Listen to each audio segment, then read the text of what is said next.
Part of my concern has really arisen from some activism that I've been involved in recently, and I want to urge us all to be active, vigilant citizens when we see wrong. You say something's wrong, but part of the tension of resolving it, I felt was that the need to work it through a creative process. So I wrote something. I also engaged an artist that I have loved her work. I love her messaging. I love her compassion and devotion and passion for all things artistic, but also truth-telling and trying to really allow for certain stories to emerge. And I look at your mermaid stories and I think about the submersion of some of those stories. And I think of the potential through this process of reclaiming all aspects of our heritage and documenting it, that we're going to have the ability for people to have conversations around digital rights. So I'm going to not do a lot of talking. I'm going to give the mic over to Rize. I have a few questions, and you're welcome to come up and come and see the piece. I can only say that I gave her a couple of objects to work with. All the theme is hers, but the only remit was that she was going to own it and understand her rights end to end. So the whole idea was that from the beginning to the end, she would understand where her ownership lies, and if she wants to give it over to somebody else, she can. If she wants to monetize it, she can. But it's the it's the kind of artistic venture that is important. So how important is it for you to understand the ownership and authentication process for your work? Hi, everybody. Can you hear me? Yeah, okay. For me, as a photographer, because my primary medium is photography, and I saw a few photographers here earlier, and any photographer will tell you that the first thing that we do when we get a new camera is that we set up time, date, and we set up our signature on that file. So every file that we take has usually our initials and then the date, and then whatever the number of the file is. So I think we all know how important that is to establish the authorship of the image. So that has always been an important part of my process. When it comes to creating images like this, which are created out of multiple images, drawing and sketching, I had to find another way to not just understand the ownership of one part of it, which is the photography part of it, but the ownership of the drawing part of it and the sketching and the compositing part of that piece. So that is vital when creating pieces outside of what I would consider a standard realm. And so if you could just go through your process, because I know you do use AI, and maybe creators are unaware that AI is part of a lot of different software, but I was just wondering how you go through your process of creation, but also authentication, making sure that you have a complete understanding of where your work is at all times. Well, any photographer who has used something as simple as the remove tool in Photoshop or content-aware fill, where you have a spot on something and you need to remove it, so you just circle it and you remove it. You're using the AI technologies that are built into those technologies. So there's no escaping, an image that's created with the use of AI, and I say that with quotes. In terms of a process for a piece like this, there's also as we've spoken about through this entire symposium, AI develops daily. So recently, I would say since last September, licensed software has been allowing you to include something called content credentials, where you can, at every stage of your process, basically record your process as you are doing it in the software, which if you're using Adobe software, Lightroom, or Photoshop. And that record of what you have done, from opening the file to changing things in the file, in this case, maybe layering out photographs on top of photographs, is actually recorded in the digital file. So not only do you have the EXIF data, which comes with the photograph, you also have these content credentials that are then embedded in the digital file. So if someone decides that they see your work online, and as I have seen people do to my work, they screenshot it and then they pretend as if it's theirs and they publish it somewhere, you can actually go back and say, there are no content credentials on that. That is not your file. I have all of the content credentials, so please and thank you, remove this, or we're going to go to whatever the next step is in recovering my intellectual property. Because you can prove that that is your intellectual property because the content credentials are embedded in the digital file that you own. There are also other ways that I kind of make sure that my files are, that it's obvious that my files are mine. If you look at the image, the artwork that's created there, you will see that there are lots of details in that artwork. And sometimes it will take you a little while to see them, but I brought my sketch pad. And the reason I brought my sketch pad is because if you look in my sketch pad, the images that are in my sketch pad are actually in that image. And they're photographed, and then they're layered on top. And they're things that no one can say that those things are not my things, because they literally don't have those things. Like this list of enslaved people from Newton? From Newton. From Newton Plantation is handwritten, and that actually appears in the final piece. So when you're looking for, well, who owns this photograph, who owns that image, and you cannot pull the elements of the original elements of that, and I can tell you that you can't claim ownership of that. And that's how I go through that process. I'm so glad that you've explained that, because I think so many artists and creators are not necessarily aware of all of these various aspects of technology and the use. And I chose you because you did work in the digital media, so I wanted you to go through that process, so thanks so much. I just wanted to also say, where is it that we can talk about digital rights, understanding this ownership, authentication process through a creative space? I was wondering if you thought that there might be some space to do this creatively. And so in order to engage and have people educated, so creators educated, and also contributing to the policy process that we spoke about earlier with the Intangible Cultural Heritage Convention, I was just wondering how you think you can use all of these skills together to deal with it creatively. What would you do? Well, first, let me say that I think it is important that we have young creatives who are educated in the ways in which they need to protect their rights, in the ways in which they need to keep control of their artwork. Very often, we'll have a sketch of something and we won't keep it. We'll forget about it. I tend to digitize all of my sketchbooks so that everything is in a personal digital archive. And I think that that needs to be taught when you're teaching art. I also think that it is important for us to keep up with technology, because as we have seen, as technology moves forward, sometimes if you have something that only exists in the digital space, where's the stuff that's on CDs? Do people have CD players anymore?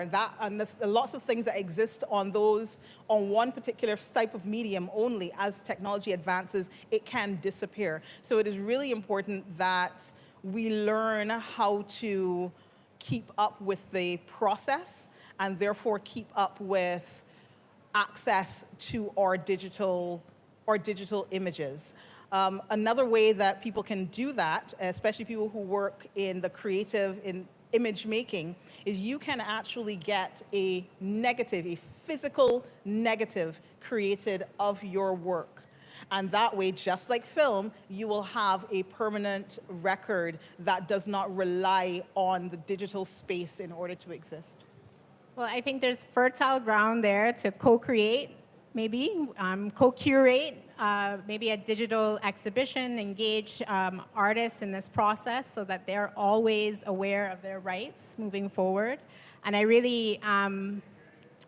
would really like to encourage our cultural institutions to maybe think about these projects moving forward and understand all the aspects of our complete understanding of all of our knowledge and digital rights. Thanks so much, Rize. Thank you.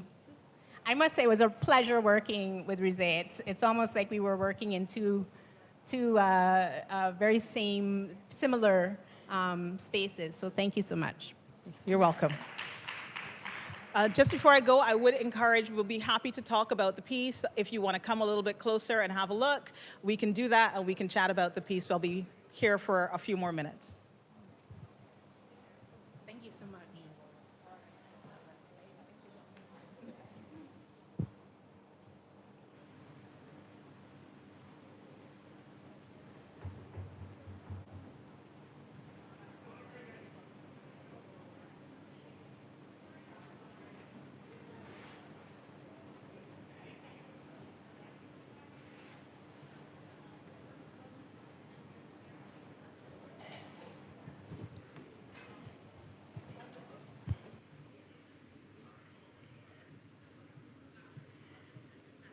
Thank you so much, Tara and Rize, for that beautiful conversation. And welcome back officially, everybody, to the second half of our program today. We are going to begin our afternoon with thematic panel 3 on AI, digital technologies in film and television. And I'm going to invite our moderators and our panelists up onto the stage. So this panel is moderated by Jewel Ford, creative director at Ford & Associates. And joining her are Matthew Clark, co-founder of Beyond Publishing Caribbean, Christian Kendall Rock, and Annika Millington, visual artist and filmmaker.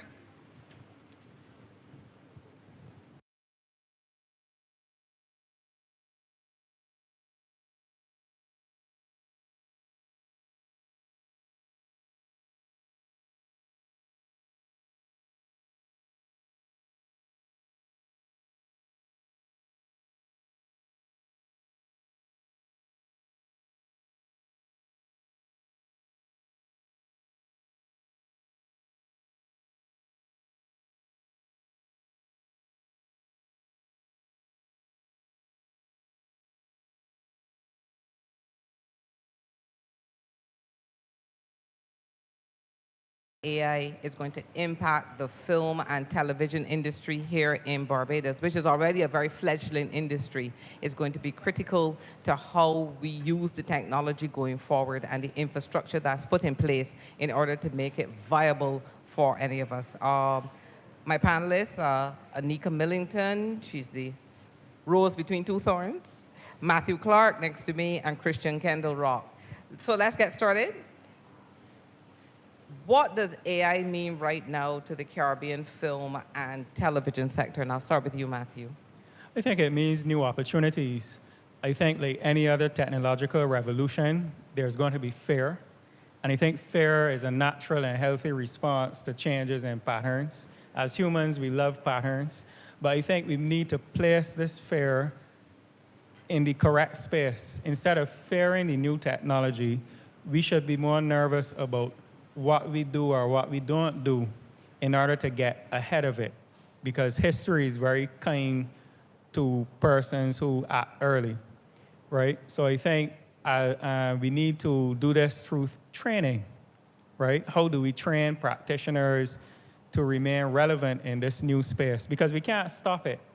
So that's out of the question. It's already here. It's already here, right? And we are now at this phase of generative AI. But the end result will be agentative AI. Mm-hmm. And I noticed that I haven't heard that yet in the discussion today. And with that in mind, I think practitioners can retrain. There are avenues out there. I know the Barbados Community College is pioneering their vocational studies programs. They have their CVQ offerings where persons You're not going to learning in order to get an A, but you're going to become competent at certain skills that are relevant to the industry. And if we change our mindset to that, we will see AI not as a threat, but as an opportunity for us to carve out a space in a new frontier and a new technological revolution. Anika, Matthew makes good points in terms of talking about seeing the opportunities, but are the fears realistic? Yes, I think the fears are realistic. I don't know that anyone actually working in the space would disagree with that. If you've been working in the space for any length of time, you would see certain sectors shrinking. And that shrinkage is going to happen regularly and over time. But I know in the film sector, it right now is very, I guess you could say it's very impactful to the, what you would call the one-man band. Like, clients aren't gonna give you enough of a budget for you to do all of the things that they want as their deliverables in one person for the time frame generally that you're seeing that being done. That person is going to end up relying on AI in some regard, whether that is pre-production or post-production. And in my practice, I've seen a lot of people relying on it in post. Even in the most basic sense of how do I, if I shoot an interview, I'm gonna probably enhance the audio. Like, that's gonna happen. But on a wider scale, I still think you do need to have a healthy set of fear of what the impact will be. Not total fear in of itself, because enhancements are going to happen. They generally do. That's life. And it's not all bad. It's not all bad, but it is going to impact, I think, the full gamut of the industry. Christian, do you think that AI takes the creativity out of the sector? So if we can all enhance our audio just using AI, does that take away from me my creativity to find new and interesting ways to uplift the audio, to be able to enhance the audio using something different, and preferably more local, homegrown, than just dropping it in ChatGPT or Gemini or whatever and letting them do the work? I think it depends on what you're using it for, more so. As Matthew said, AI is a tool to enhance. In anything, there are pros and there are cons. And we've seen that with the AI. So in terms of, yes, I think that if you're using it in terms to enhance the audio product, that is a positive outcome. That's as a pro. But if you're using it to just take, so I take Anika's voice, and I'm constantly using her voice and manipulating her voice in other projects, and she's not getting any sort of royalties or any monetary benefit from that, then that's where the negative effect comes from. So I think we have to determine where that lies, and I think that really lies in terms of any society having the right policies in place so that, one, we ensure that the AI is being used for the positive aspects and not the negative one. You lead me nicely to a question I was going to ask later down, but here we are. Technology is always galloping out the stable and far ahead of legislation, which is still trying to find the key for the lock for the gate.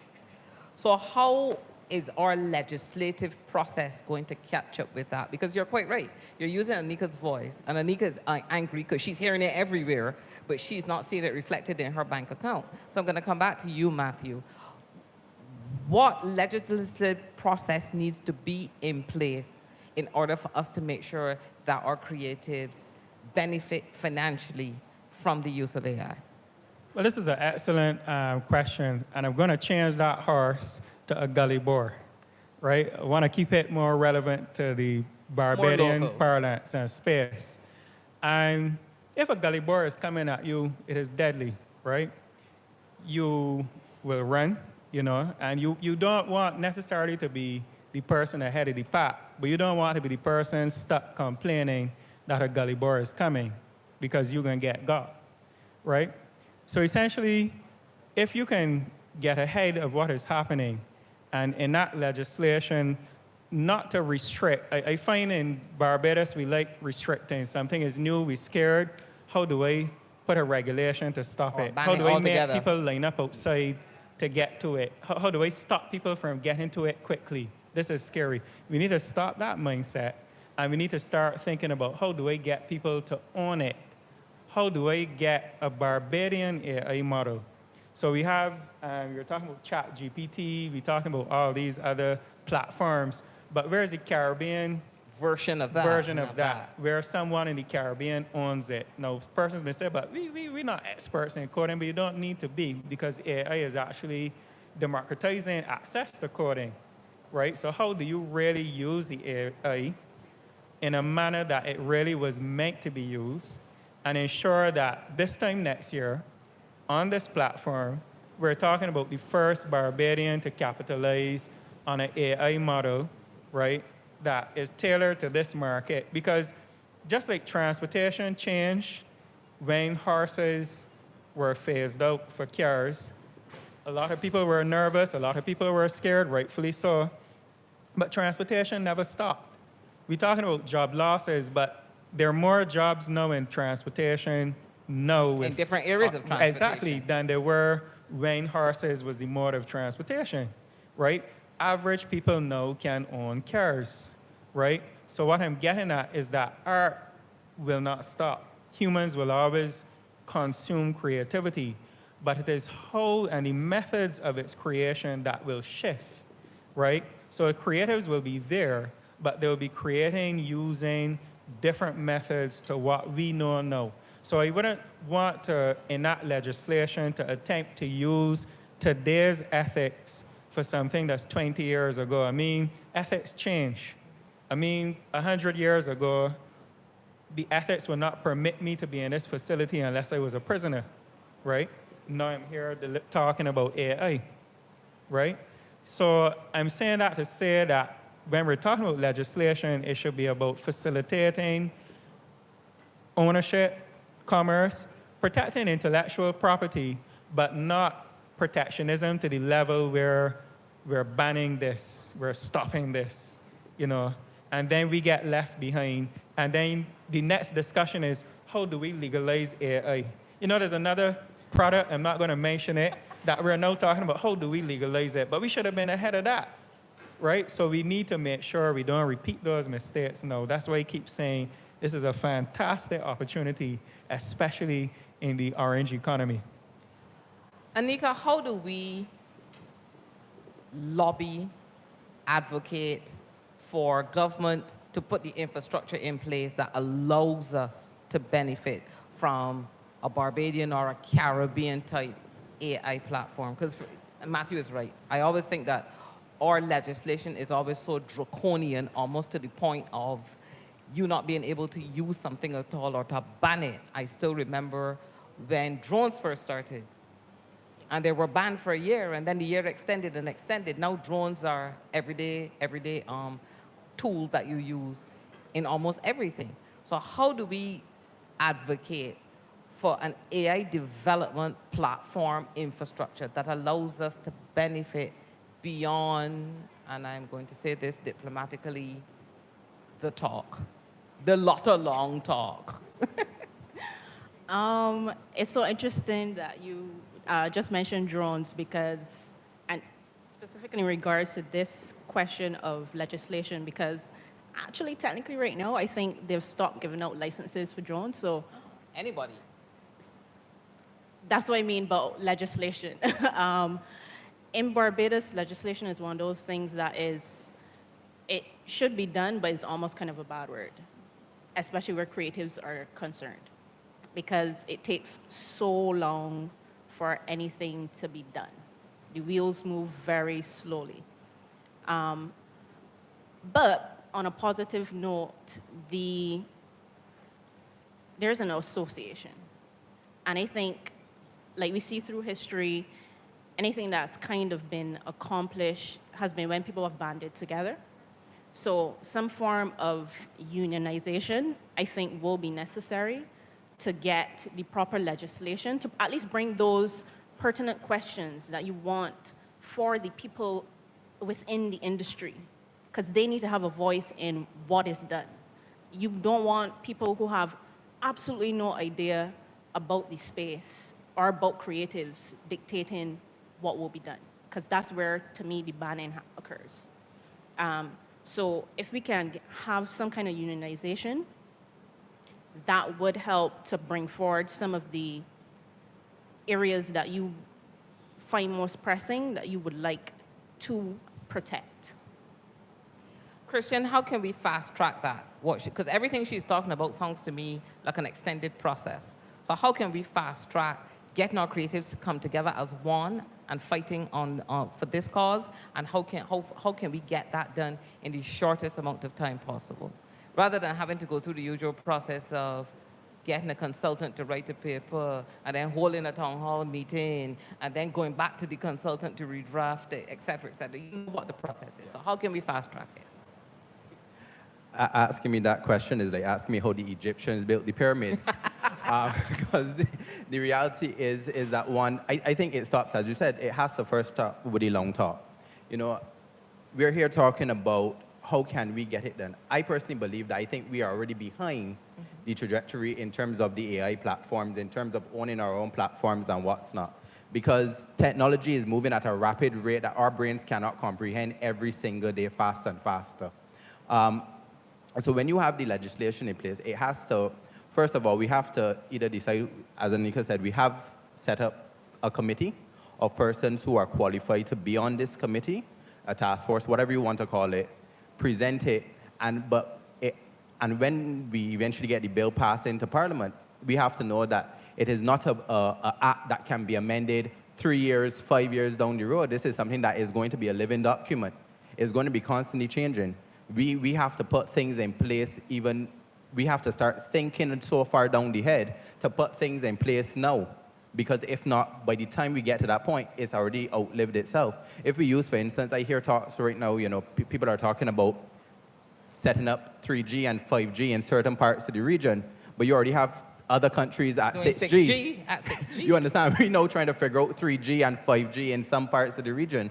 So the same has to happen when it comes to policies. We have to start thinking far ahead in the scope, so that one, we ensure that we safeguard property rights. In the earlier part of the conversation, we started talking about AI as a disruptor and how it is going to cause people to lose their jobs. Your thoughts, and I'm going to start back with you again, Christian, and come back this way. Your thoughts as to how we can see AI not as something that's going to cause people to lose their jobs, but something that will encourage people currently in the sector to retrain, to rethink how they see their jobs, and see AI as just what it is, a tool.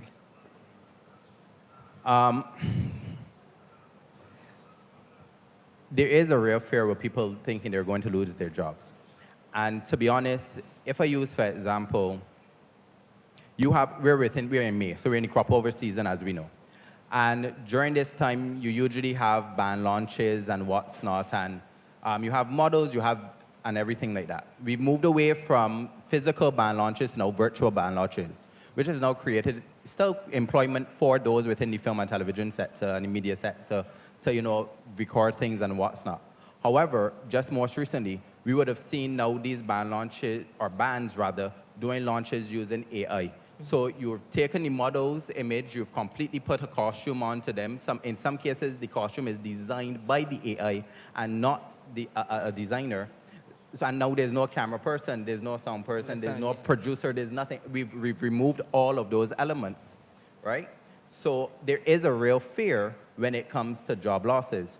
What it has to do, and I am glad that I heard the Chief Education Officer said this morning in her conversation and her contribution, that it is about putting tools in place within the education sector. I think that's where we need to start in terms of the training. We have to ensure that the training is there, because it's not as easy or simple as putting into chat GPT and saying, do this. You know, there are lots of codes and different ways that you have to do it, because I mean, just about a year or two ago, I would have put into chat GPT, you know, write me a short script on climate change using the life of Mia Motley. You understand? And it wrote a script, and it used all of her lingo and everything like that. You know, so there it goes, where that is a script writer's job that is completely, oops, Okay. gone, right?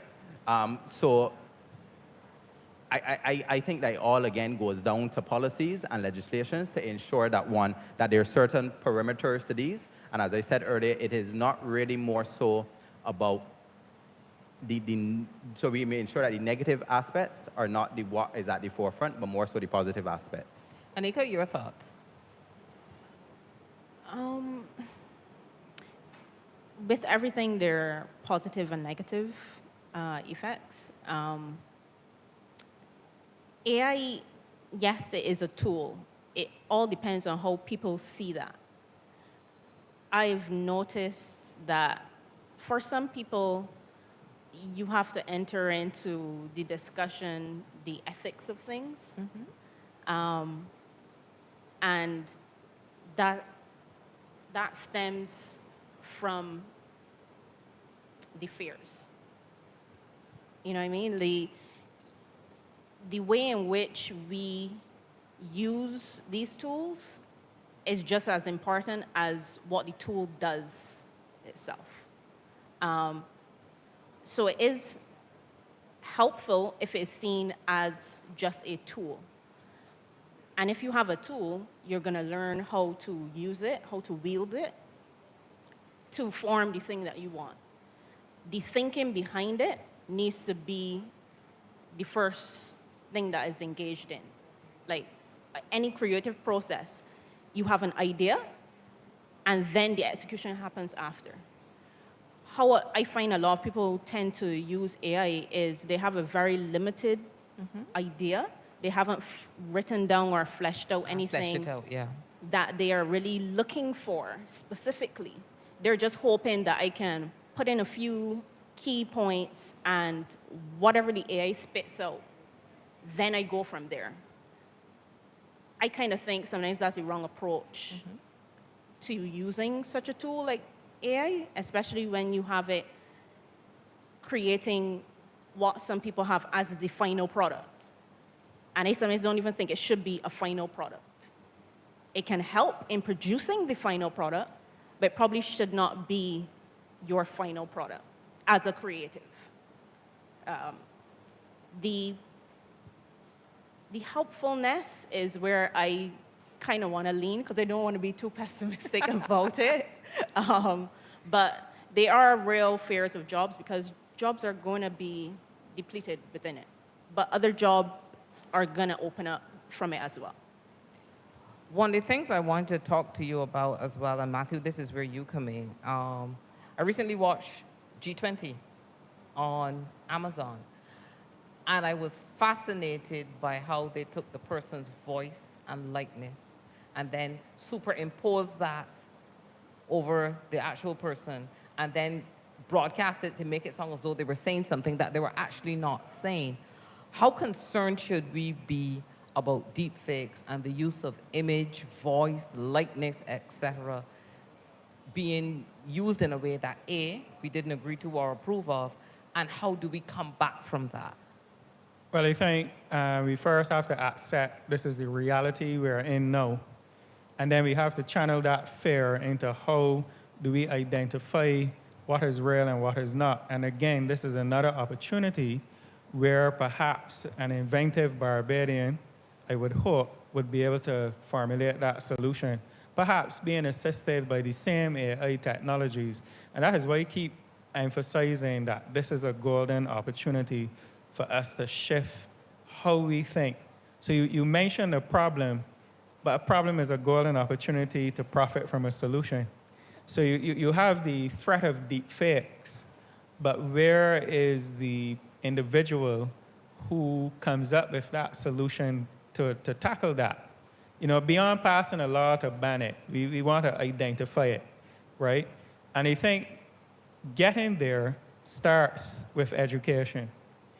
I believe that vocational studies is part of that complement of education resources that you will use to transition our mode of thinking from being just student to learner, right? I had a wonderful discussion the other day with my boss about that, and she was telling me that we need learners, not just students. I was like, what do you mean? And she said something very profound, because we don't really teach persons how to adapt to situations. So we teach people skills, we know the skill, and this is the way it is, and it works for maybe 20 years. And then when you have a situation like this, oh God, we don't know what to do. And that's because we didn't really train people how to learn and adapt from observing and plotting what they're going to do next in situations that come before them. And I think that's where we need to take education into the future. And I think once we start to do that, then questions like what you had in terms of the deep fakes, we would now be thinking, oh, well, we can find a solution for that. We can patent and invent a better deep fake detector than what is already on the market. And a Barbadian is going to own it, and you're going to have the next Barbadian Google. I'm hoping that's where we'll be thinking. But let me ask you this, and I want anybody on the panel to jump in here. We are already in a situation. Only today in the news, I heard the newsreader saying that the police were refuting an allegation that was made, circulating on social media, that the person who robbed the old man yesterday had been caught. And that's not true. So it seems to me like legacy media spends so much of its time trying to refute some of these allegations, but by the time it hits social media and has speeded up and circled, you're just trying to get back to a place where you can deny it. So how are we now with AI? How are you coming back to a place where you can say, but okay, this thing that you saw, you thought you saw me saying or doing is a fake? Will anybody believe you? Don't all speak at once.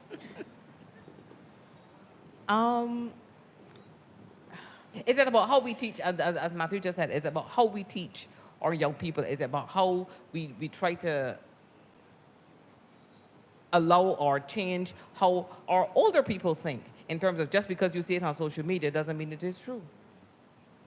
Yeah, there's already so much of that going wrong right now. Critical thinking is something that more people need to employ, but that, I guess you're always gonna kind of be chasing your tail on that aspect, because at some point you do need to refute certain things.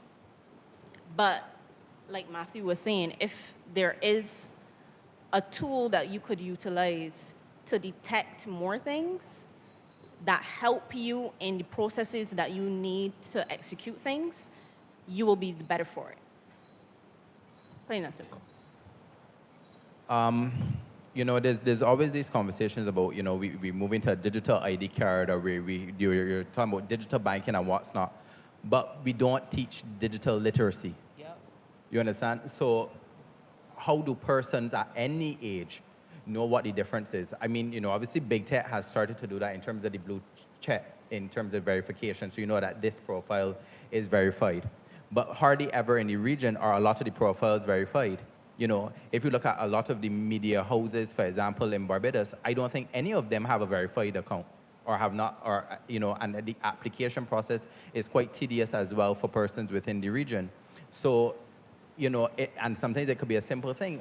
Quite often we see a lot of articles coming out from a fake Barbados Today, for example, and people take it up. But when you look at the website, they just have, maybe one letter in Barbados spelled incorrectly, but the name is there, and persons are not looking for that. So it has to be about education. It has to be messaging. Messaging has to come out, whether it's from MIST, whether it's from the Division of Culture, wherever, but has to be out there so that persons know what are the differences. Because I think at this current stage, until, as Matthew said, until it is that somebody creates that tool that you can put the information into, we have to know what it is that we're looking for. So don't wait. So as you said with the incident with the elderly person yesterday, don't just take everything you see.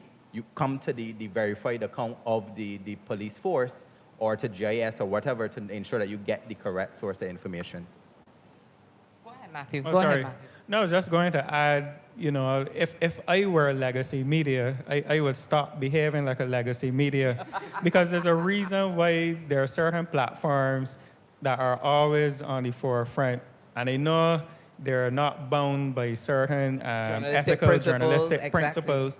But again, this is a technological shift. So the practices when you printed news and news came on at 7 o'clock, now you have WhatsApp. What are you going to do? We could gripe about it. We could say, oh, God, stop spreading fake news. But how do we become, when I say we, I'm talking about the traditional media, how do you make yourself relevant again that persons, of a certain age group are into the technology, trust you again? Because obviously there's a gap in terms of where you go for your news sources. So you need to address that. So again, it's all about adaptive thinking instead of just complaining or, the gully boy is coming. You need to be running, right? But don't keep running because you're going to get tired and fall down and it can still get you. You need to be running to the house that has the tools to allow you to take control of that gully boy. And one of that house to me is the various educational institutions. And those who are progressive will be those that shape the society for the better. I want to ask one more question and then invite the audience to join us. Is AI an opportunity for more people to get into the films and video sector? Is it a case where you no longer have to make that major investment of lights and microphones and cameras and all of and the very labor-intensive process of creating video before, whereas it's a simple one-man band now, so therefore more people can get a chance to tell their stories? Anika? Yeah, I think... Go ahead. I think most definitely. Again, once we start to create the tools and once we start to create the softwares and everything like that, it could definitely create more opportunities for persons. Maybe there can be a tool that is created that a cinematographer does not have to be on set. They could be in a different country and observing and seeing what is going on. Same thing as the lighting person or the sound person. So we can create more opportunities and see the opportunities that are there. Matthew talked earlier in terms about transportation moving away from the horse, and we've seen now transportation has evolved from that. You have delivery drivers, you have so many other aspects. So we have to start deciding what are the possibilities and allowing the possibility, and let the possibilities run wild. Don't put any cap or any limit. That's what brought us out of the cave. Is that curiosity? Is that reaching? Is the fear in itself? So once we continue to have those notions and encourage the society to go beyond, then I think that we would see the positive aspects coming out from the AI. Anika, do we need this person with their cell phone making videos to have training? Must they have gone to some kind of training facilities, school, short-term courses, whatever, in order to be able to put out the kind of content that we think is good enough, or whatever, to tell their story? Or anybody, once I hold up my phone and I'm recording, that's my story? I definitely think it depends on where the output of that is going to land. Because you don't want to completely stifle the creativity of someone and the ingenuity of someone just trying to go out there and do it themselves. But there does need to be some integrity in the process when you're doing anything. So you can just grab your cell phone and go and shoot, but wouldn't it be better if you knew how to use it? Even better. You understood certain principles behind the tool and the use of the tool, because a cell phone isn't the first invention. The camera is the first invention. The camera is then added to the phone. So still learning and utilizing the principles of photography, lighting, are going to be essential for you to really be a premier practitioner. I had a director many years ago that used to say to me, you can only break the rules if you know the rules. So Matthew, true. I'm coming to you.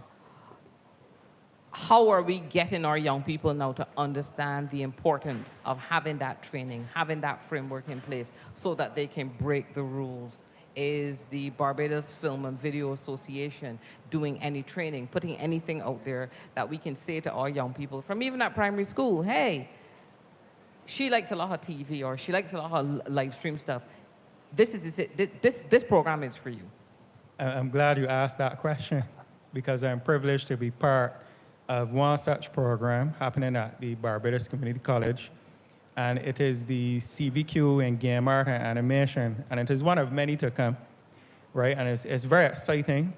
And what it is doing, it is enhancing and training practitioners in work-ready skills. So we're not just talking about filmmaking. We like to talk about stuff a lot, but it's actually about doing, right? And that is critical. So I think programs like that are essential, and the others to come, because I know, and I feel very positive about what is possible in this space. And it's very exciting. You know, I get to witness the Industrial Revolution. Who gets to And do to that? be part of it. And to be part of it, right? So I think once we continue to invest in those kind of activities, right, and we start to reshape our methods of thinking, right, then we should be good, right? And I think in terms of the question earlier about quality, you know, cell phone versus, I think the market would decide that. You know, I think if a practitioner produces something, whether they are trained or not, I think the reaction of the market, whether it's the internal market or external, will determine that. But I think if you want to be better at your craft, we definitely have the avenues where you can really train and professionalize your skills. I remember a little while ago, there used to be a series on YouTube called Badness, created locally. I loved it. It showed me a world that was so foreign to me. My only challenge was the audio could have been better. And I always felt like if we could just get these young people and teach them the fundamentals of audio, or maybe assist them in some way with some equipment so that they can improve the audio. But the script writing was amazing. I loved it. At the time, I was head of TV at CBC, and I used to say, yeah, but I can't show this. We're going to show this like 2 o'clock in the morning. Let me open up the floor. I see Denise's hand up.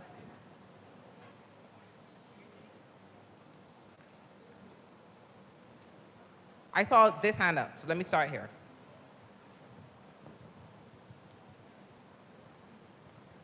Hi, good afternoon, everyone. Okay, I am coming from 2 perspectives, the educator, the cultural practitioner. And ironically, at the ministry, my portfolio covers both digital literacy as well as visual arts. I think that our discussion of AI, we are treating AI as if it is, and I say all of us, okay, as if it is out there in a vacuum by itself. When it is connected to a postmodern world where nothing is as it was in the past, right?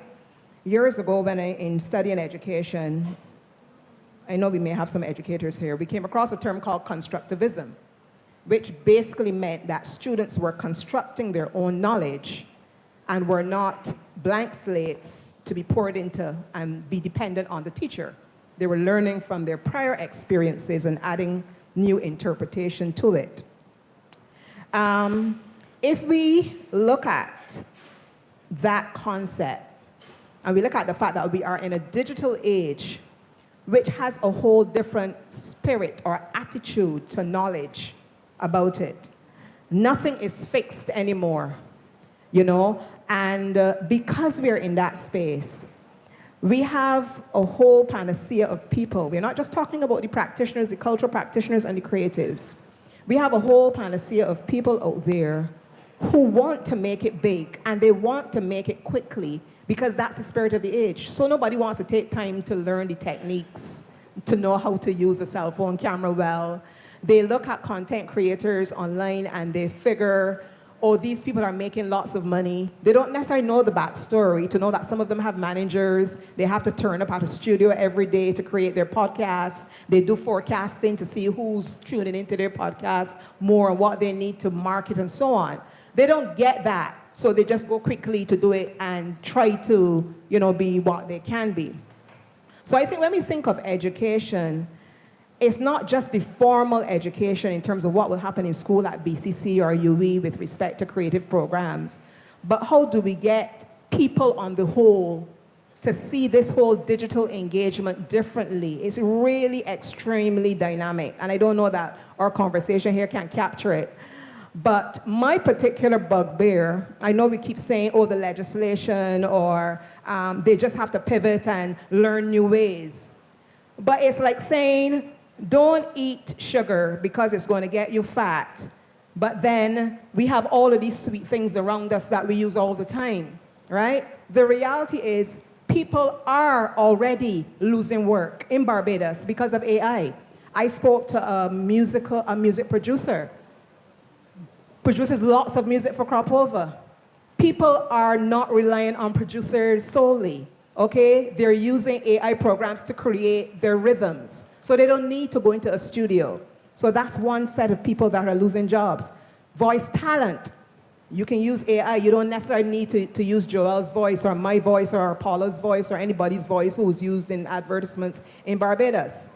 People, you're not just talking about the people who are trained graphic designers or illustrators who would perhaps pivot on a dime or treat their craft differently, but people who don't even have the skills are ignoring that whole sector. They're going and doing it themselves because they think, well, I don't need to pay $1,000 for a brand or a logo when I can just do it on my own based on what I can access from AI. So I think that while we understand that there's a need for change and growth and development is all a part of life and so on, I am not hearing the practical ways that we're going to help these people who are going to be out of work, who are already losing jobs, who are already losing capital, because they don't need to use Risé or another photographer because they're going straight to generative AI to get what they want, right? Now, yes, some aspects of the arts may appear untouched and will perhaps be untouched for a long while because you will always need the aesthetic arts, the dancers, the musicians, and so on. That will always still be there. And they perhaps will be the last to suffer. But I think with respect to those who are involved in other types of illustrative arts, that they are going to be the first ones.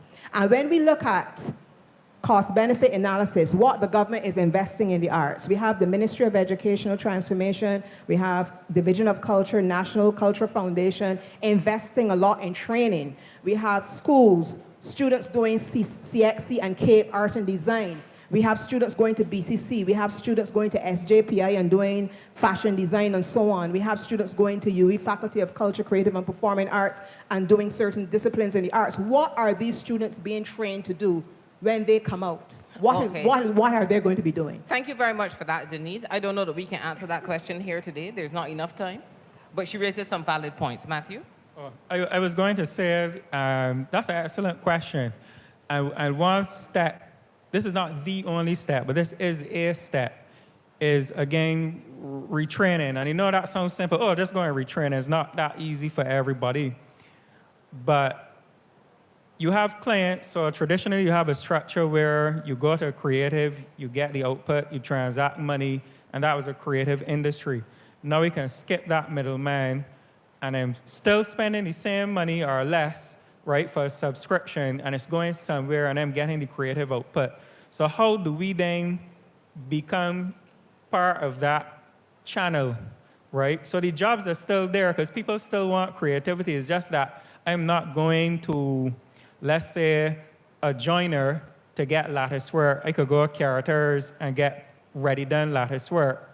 But somebody's still benefiting from that transaction. But somebody still has to make that lattice work. And somebody still has to make it. So how do we get the cultural practitioners still involved in that process to the point where I could go to Risé's agency she is using technology somewhere where I'm just using that example. I'm not saying this is what she's doing or should do, but she's still benefiting from this transaction, so she's not totally left out. And I think some of the responsibility lies on the practitioner, because if you see this thing coming, you still have to act and shift your thinking. We're back to the gully board analogy. Exactly. I know the thing coming is unpleasant. I'm But upset come that it's in. coming. But But if I don't move, and if I don't go in a house, if I keep running, I'm going to get tired. They're going to still catch me. But we saw elements of this where people started using Canva. You can go online and learn to use Canva and do that graphic design yourself, Envato, etc. And therefore, you were always seeing that this was coming. It's just that AI is now like more relevant, more prevalent, and more out there. I just want to be able to get him one more question before we wrap up, because I still want final thoughts from the panel. Any other questions? Don't all speak at once.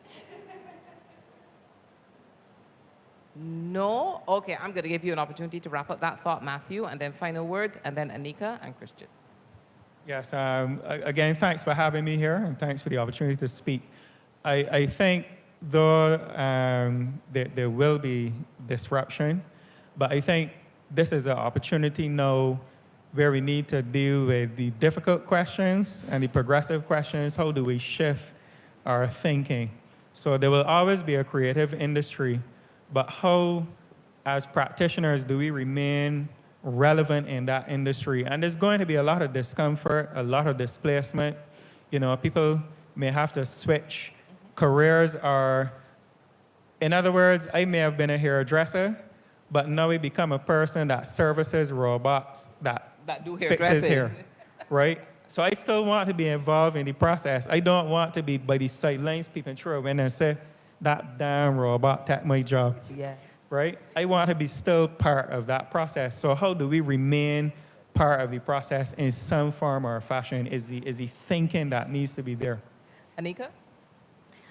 Yes. For me, it is the critical thinking that goes into the use of AI that I think is very important, and specifically for creatives, because that is the separator.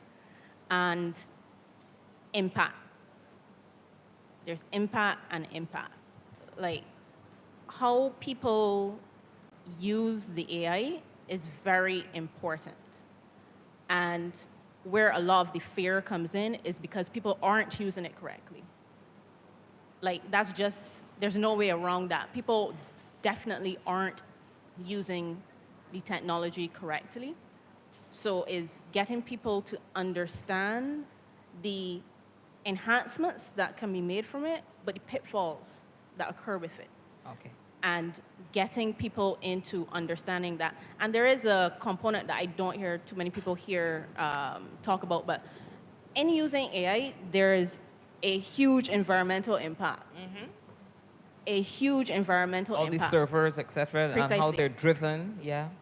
You thinking, oh, I want a cat wearing a hat. Like, prompts that you're putting into some of these programs, that has a huge ripple effect. And as a small nation, an island nation, some of that I can't help but know that it's going to come back to impact us. So Thank we you need for to be that. mindful of how we use it. Okay, thank you. Christian, you get the last word? No problem. I think the reality is in any cultural shift throughout time and in any industry, there will be losses of jobs. We have to come to that reality. In the medical field, with technology, you're seeing some surgeons, have a fear because there are now robots that can do, the surgeries and what's not. However, you have some surgeons who are now deciding to be on the other end of that and be the controller of the robot rather than letting the robot do it for themselves. The other reality is that we know when something is produced by AI. So yes, there are producers that might be out of work in the music industry, But we know when a beat is created by the AI versus when it is just like when, a lot of us, we talk about the old soca music with the brass and what's not, compared to the electronic version. You know the difference. Just like, in terms of the visual things, person's fingers is be missing in AI and everything like that. So we have to first understand these realities. But I think as we have to realize how it is used as a tool. When the calculator first came out, a lot of people said it's going to make people not do mathematics or make them dumber in mathematics. Yet we've changed the education syllabus in mathematics to allow it to be a tool, right? I saw recently in architecture, for example, in that industry, again, AI programs have been set up to do it for persons. But yet there's, I think it was either in Miami or New York, there's a firm that is allowing persons to come into a big empty warehouse, put your design within the AI program, and they're projecting it and allowing you to walk among your house, walk in your commercial space. So we have to decide which side do we want to be on when we get to the end, the middle, whatever of this whole AI conversation. Thank you so much. This was the third thematic panel, AI and digital technologies in film and TV. I really want to thank my panelists, Anika Millington, Matthew Clark, and Christian Kendall Rock. I feel I should say this before I leave. I remember many moons ago, I used to do a program called Eye on the Arts. And I remember going to a BCC portfolio and seeing Matthew's work. And I was so proud then to see how he has blossomed. Warms my heart. I feel like my baby has grown up. Thank you so much, everybody. The next thematic panel is coming up. Thank you. Please, big round of applause.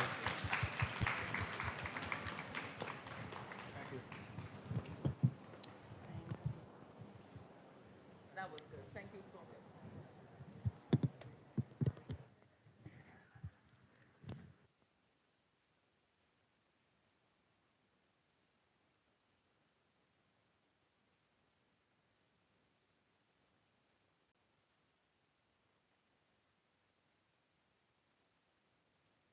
Okay.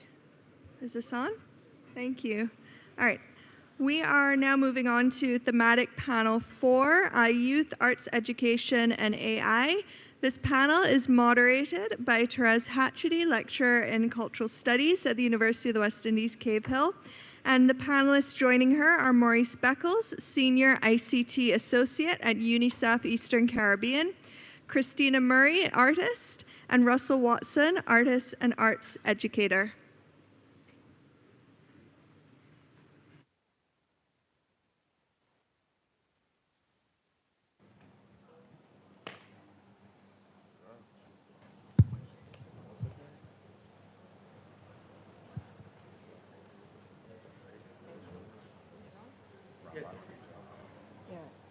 Good afternoon, and thank you for still being here.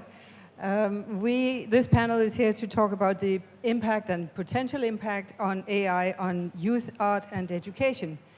And I noticed that there are several overlaps between the conversations that have already been had. Of course, this is a huge area which involves intellectual property, academic integrity, business opportunities, ethics, and safety, but ultimately also the very question of what it means to be human. And I know that each of these topics could easily take up the entire afternoon. So I'm going to plunge in and ask a double question to the three panelists, which basically concerns the ethical concerns that surround AI in education and particularly in arts education. How does AI affect previous notions of creative abilities and intellectual property?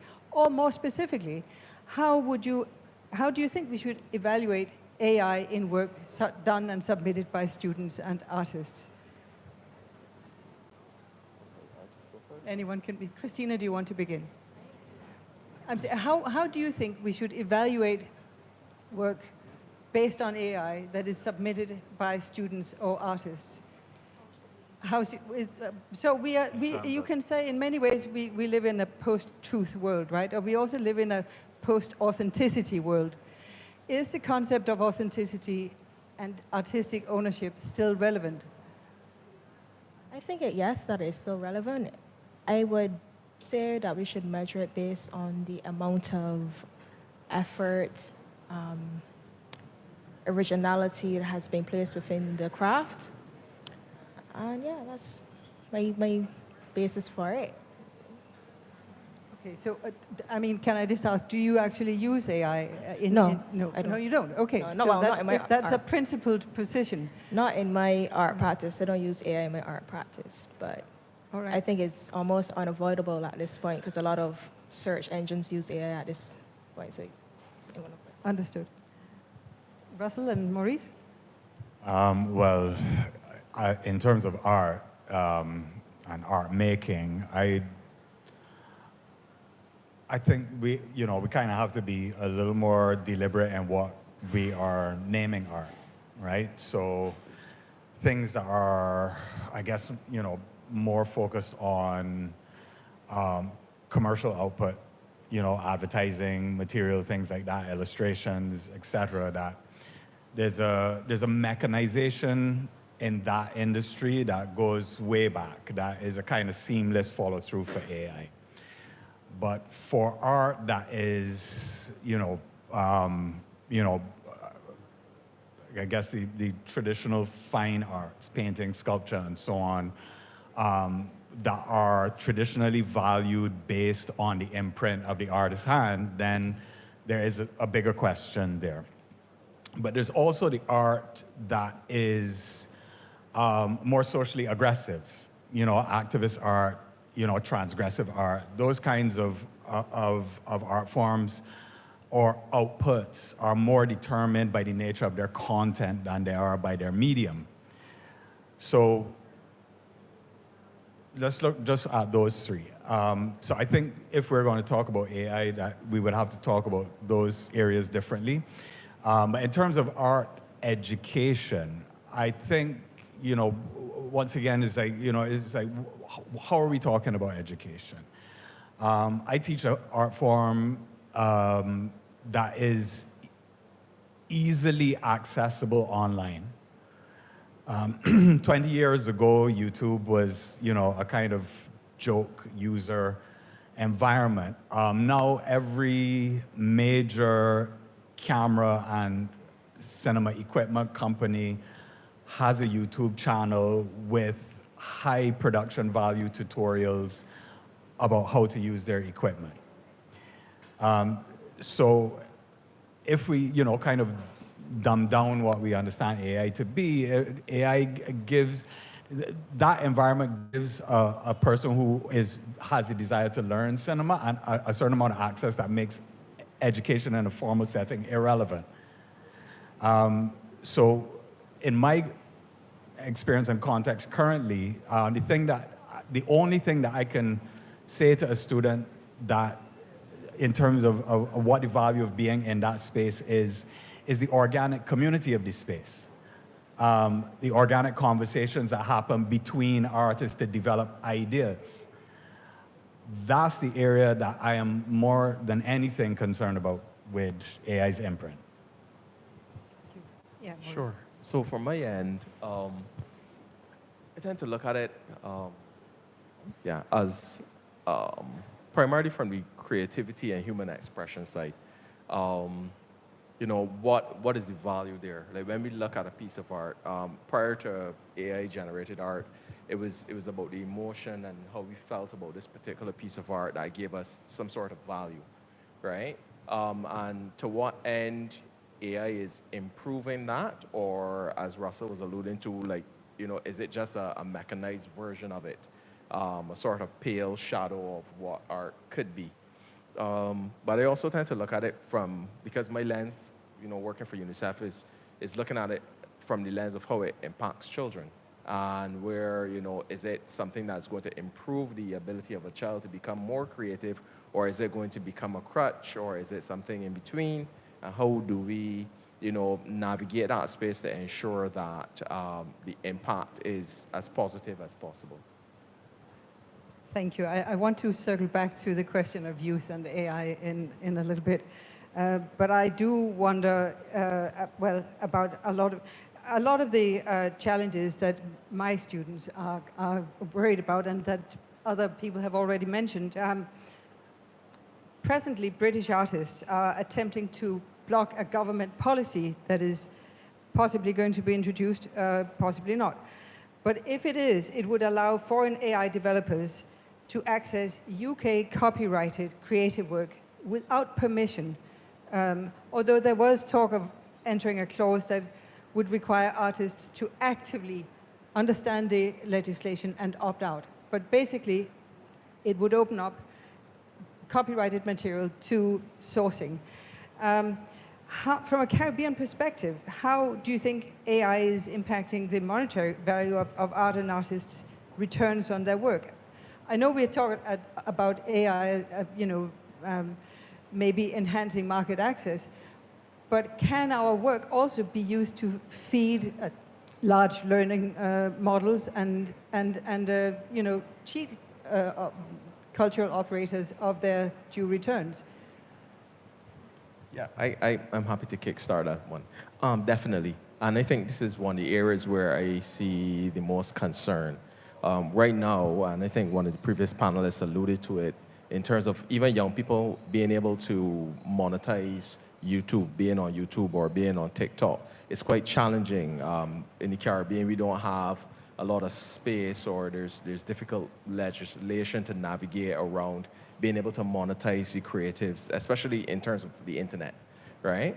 From my particular perspective, I would prefer a model where artists and creatives have some type of licensing model to ensure that they are compensated for the effort. Because if it was not for these artists and creatives, the AI would have nothing to train on. And I think that's something that is sometimes lost in the discussion, that AI stands on the shoulders of the same artists and creatives to be able to generate this value. And we can't skip over that to just look at the benefits before recognizing the persons who may be negatively impacted, right? So I'll stop there. Even if they say that, well, your image is one of 10,000 that we have used to train this model. For sure, because there's still a value attributable there, right? For example, and we were having this discussion a little bit earlier, even if it was a case where, like right now, if you create a song and streaming on Spotify, you may get a few cents per stream or whatever. I think even a model similar to that would be preferable than to have a situation where artists don't receive any due compensation. These conversations about art and technology, for the time that I have been involved in it, and the kind of cycles of technologies that we've gone through, there's a brief period in which artists feel empowered by a new technology. And that technology is very quickly subsumed into the industrial structure. And the industrial structure does what industrial structures do, exploit labor. And so I don't know that what will inevitably happen with AI is anything different than, say, what happened with vinyl, right? It is more about the industrial environment in which the technology sits than the technology itself. So with that in mind, I don't think for Caribbean artists specifically, our creative output is already undervalued. We begin there. In the global marketplace, even in the most kind of healthy and, dare I say, extravagant art markets, those artists are already feeling the weight, right? There's very, very, very thin strata of blue chip artists that are trading in the auction market that are, achieving those incredibly high prices that people like to reference when they talk about the quote-unquote orange economy, right? But it's about that much. But creative communities in those spaces, they are equally exploited and I equally subject to what is going to happen for us, which is this reduction in our control of our own material.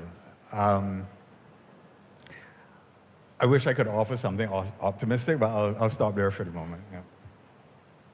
Well, in terms of value in terms of the question we had asked in terms of like how AI is impacting the value of art, I think originality is still cherished generally.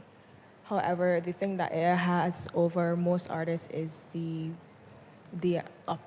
ability to supply on demand, and most artists don't have that to like just be pumping out word consistently all the time. And I think that AI kind of, I don't want to say like cheapens things, but how it works, it just takes person's art styles just from off the internet and just has a way of applying it and recreating it, not to the T, but enough that most people will not like, recognize it.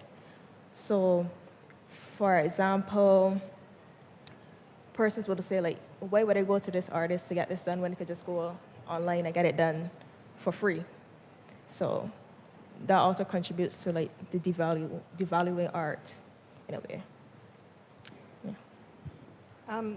So, yeah, this is still on, I think. I've heard it several times this afternoon that we are looking at what Matthew just called a new technological revolution.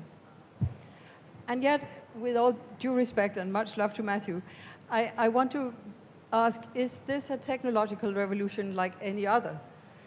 This is not just an upgrade from the train to the car or from analog photography to digital. This is a situation where the technology essentially wants to displace human intelligence, or maybe has the capacity to do so. So although part of me is tempted to speculate that maybe the proliferation of digital or artificial intelligence generated art might somehow spawn a new appreciation for the intentional human mark, I'm just not sure that we ultimately are going to see the difference. So I want to ask my panelists, where do you see this going in terms of remembering what it means to be human, or to be a mark-making species? I think about it in terms of the evolution from theatrical performance to cinematic performance, right? And there was a similar argument at that moment that there was, something inherently lost once you disembody these actors and these voices and put it on celluloid and project it on a screen, right? An old theater friend of mine says, but you can't smell cinema, right? And he's absolutely right. But I think that's, you have to accept that. Cinema is not trying to be theater. And our best approach to engaging with AI's creative output is to really accept and embrace its name. It is artificial, right? Now,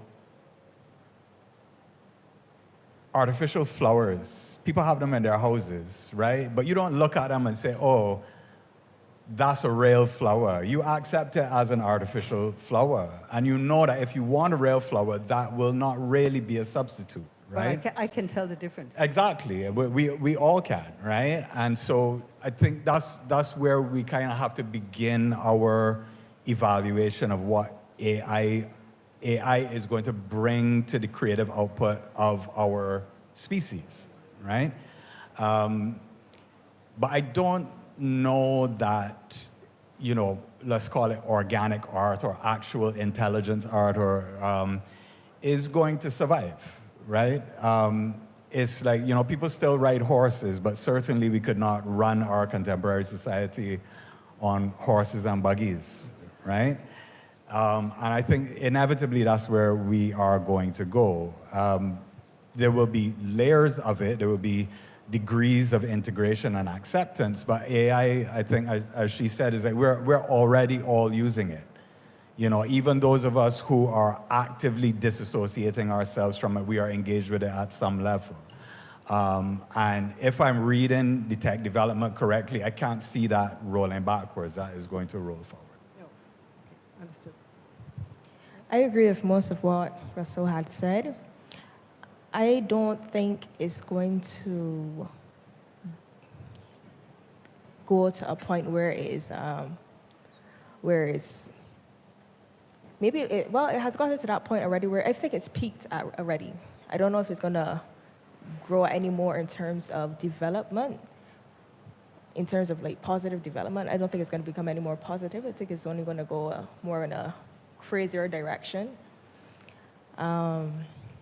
Yeah, I think it's gonna be like most things, it's gonna get very popular, or it's already popular, and then it's gonna die down. But it's still gonna be there, but it's not gonna be as relevant as most things. Well, that's interesting. So you There- think there it'll have a was- limited lifespan in the output. Okay, it looked as if... I agree. I think in its current dispensation, it will have limitations. But, you know, the way in which the technology, not AI itself, but computing technology is developing, that is also at a crest point. Once we transcend that crest point, what AI's capacity will become, we don't really know what it will be capable of. And I think that's where people are, you know, scared and all of that stuff about AI. That's kind of like fairly unknown, right? But it is possible that we're at a crest moment, that, you know, the imaging is like just about as much as we can really take from it. And it, you know, it has been preceded. Like NFTs just happened, what, like 5 years ago? And that was a quick peak, right? It hasn't disappeared, but it certainly is not a, you know, the vanguard of the moment at all, you know? So, yeah. So I see it slightly differently. I think we may be at a crest point in some aspects as it pertains to the available technology. But with other things like quantum computing coming online, I think AI is going to be, the changes are going to be far beyond what we expect. What I tend to be a little more concerned on is what I would call the input and the output side. So on the input side, I think there's lots of scope and opportunity for AI in terms of digital tutors, you know, things like, you know, asynchronous or assisted learning, opportunities for young people and children to learn and develop. In some cases, it even democratizes access to some types of education where I may not be able to get tutoring in French or something at a particular college, but I can have a chat GPT go through some basics with me or whatever. So on that end, I think there's some positives. There are also some negatives, but on the output side, where we're now looking at things like how it's used in the classroom, or, you know, when I submit my painting for review, or my digital artwork, but, you know, I just went on chat GPT the night before and, you know, and pulled something together, and how we navigate, you know, the challenges between the two. So I think it's, I don't think we can sort of put a bound on it at the moment, but I think it's to look at both the opportunities and the challenges and try to be flexible in how we maximize what we get out of it. Yeah. Yeah, I understand. I appreciate those comments. I just wanted to ask maybe particularly Russell and Christina, if you feel there are there significant differences in the way AI might impact different disciplines of art? I mean, literature, we have examples of writers who can essentially publish an AI-generated book. We have art that can be, you know, many different disciplines are seeing and Russell, you have used AI in a theatrical production to great success. But is there a difference in degree and in the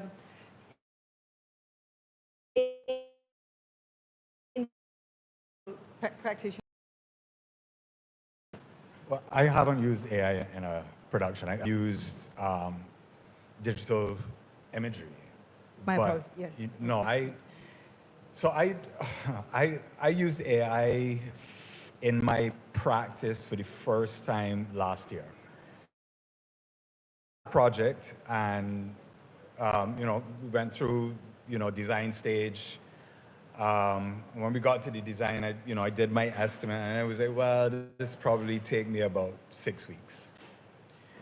And just broadly, I had to make a set of animations for a backdrop of a musical. And it was from scratch, you know, they just kind of gave me notes on what they wanted the backdrops to look like, how to make everything, right? And I was like, well, let me try AI-generated imagery for some of this.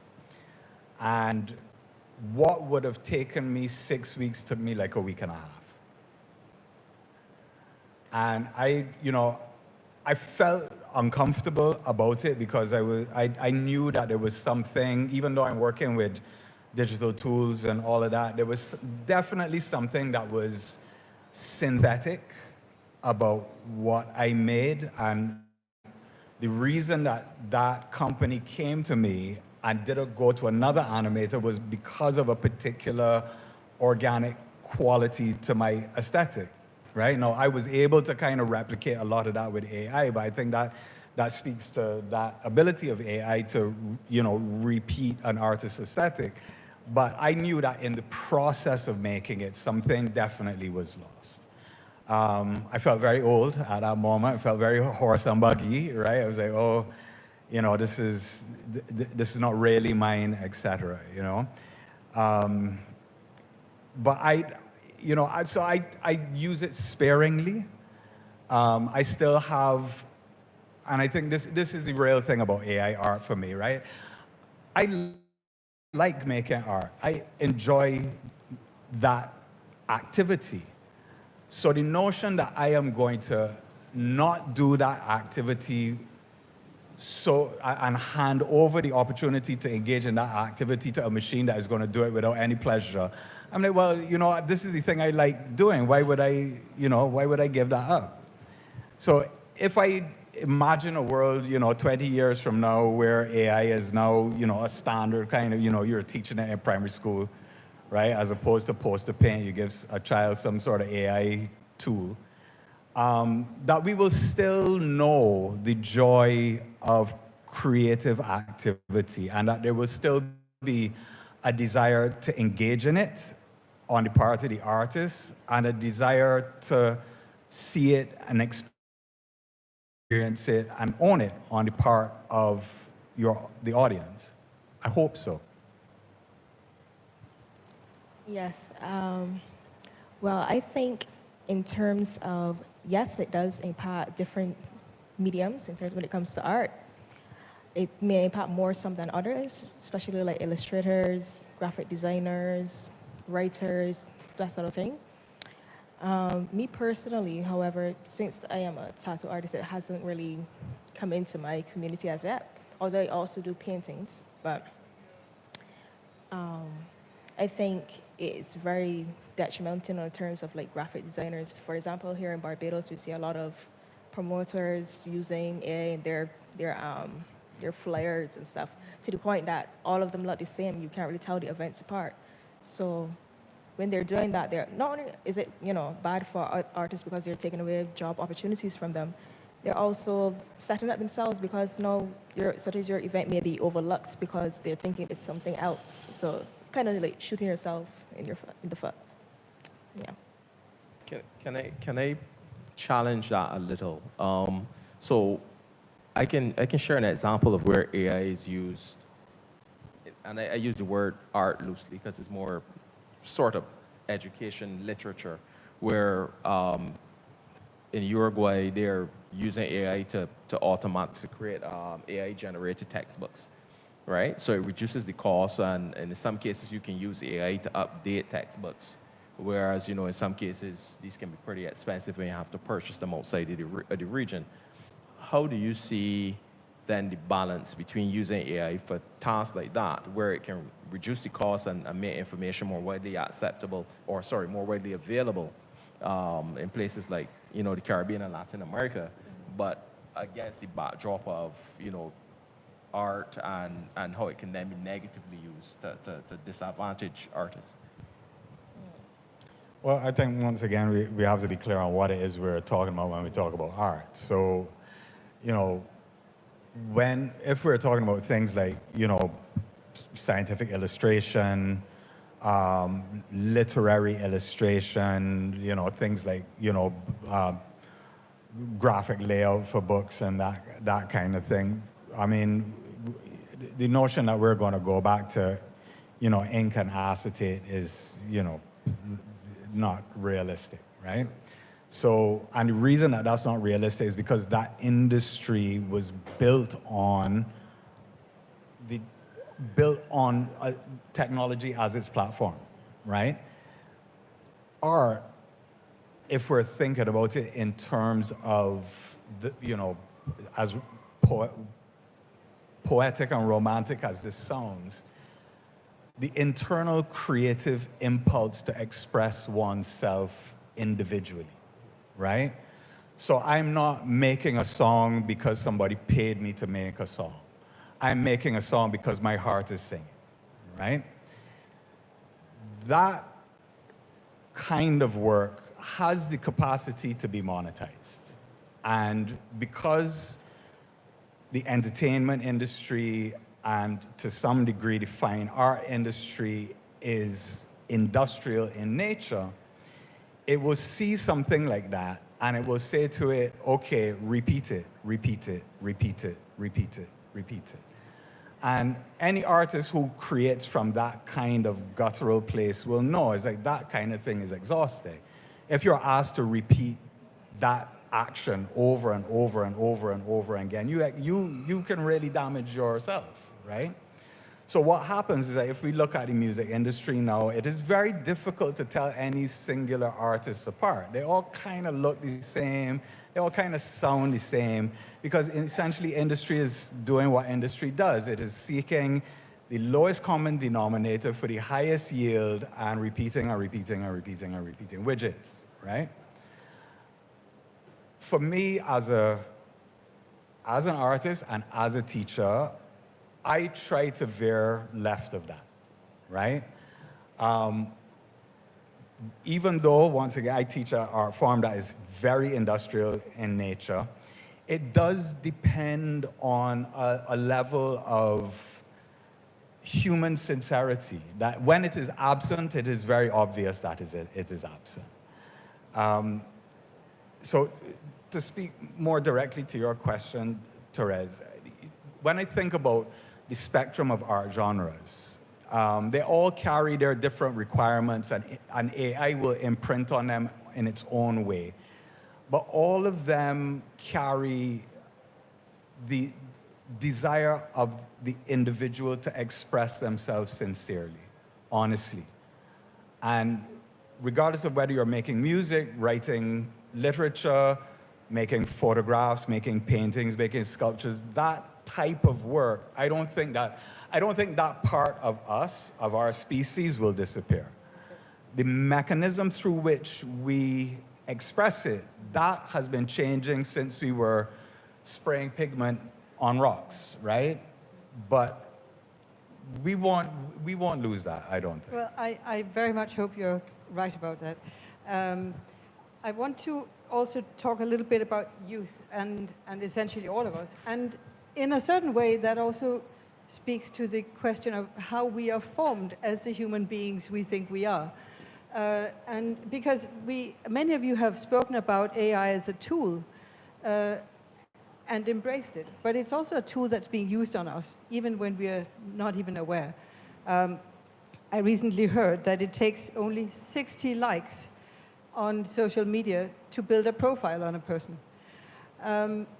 So I want to ask you, in what way do you think we can protect youth and all of us, elderly people, against the direct, the uses and abuses of social media, the direct harassment, but also data harvesting, which, as some of us have talked about before, the Caribbean has been particularly vulnerable to data harvesting and digital profiling in election campaigns.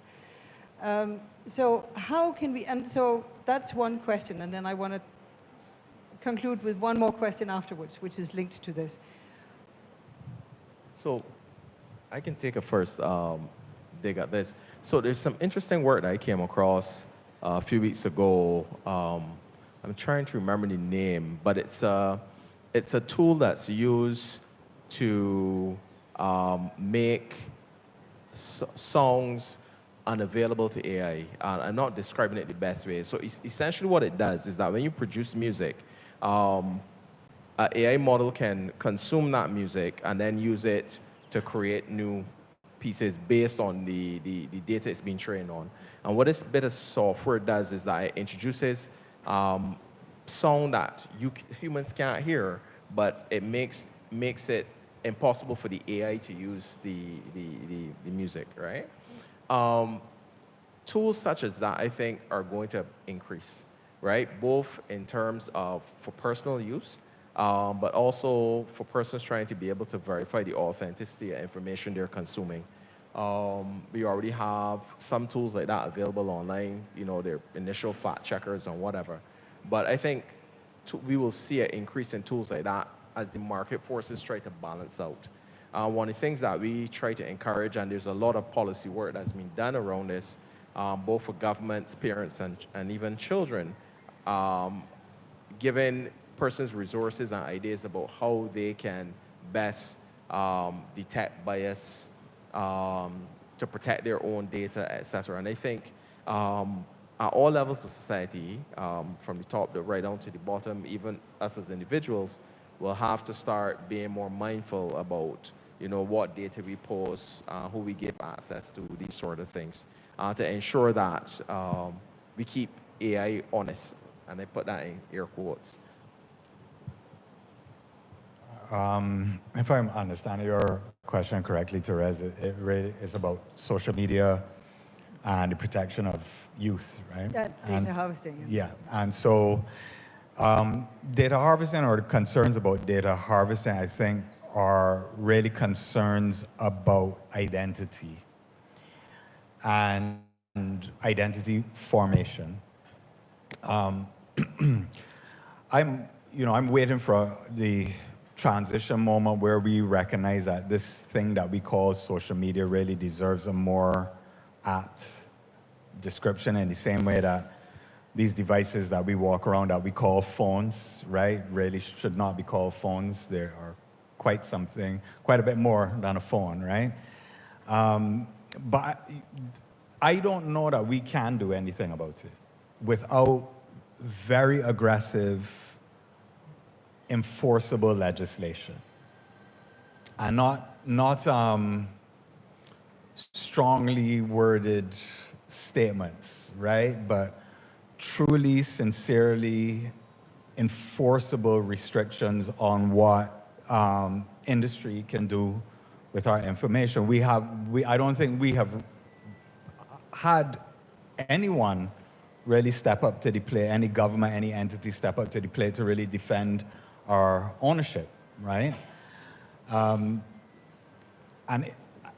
if that doesn't happen, the industry of data harvesting will dominate everything that we do. I just saw a report, they are planning a data center that is like a third the size of Manhattan. What volume? Why? Right? And I go back again to the fact that, you know, it really is not the technology. I don't know that social media in and of itself is a bad thing, right? The industry in which it is couched, the social environment in which that industry sits, those are the problems.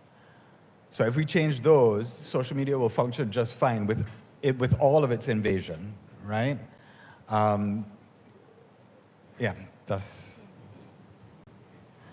I think that ways in which we can, say, protect the youth and the elderly from the negatives of AI, I think we're well past that because it has been too widespread.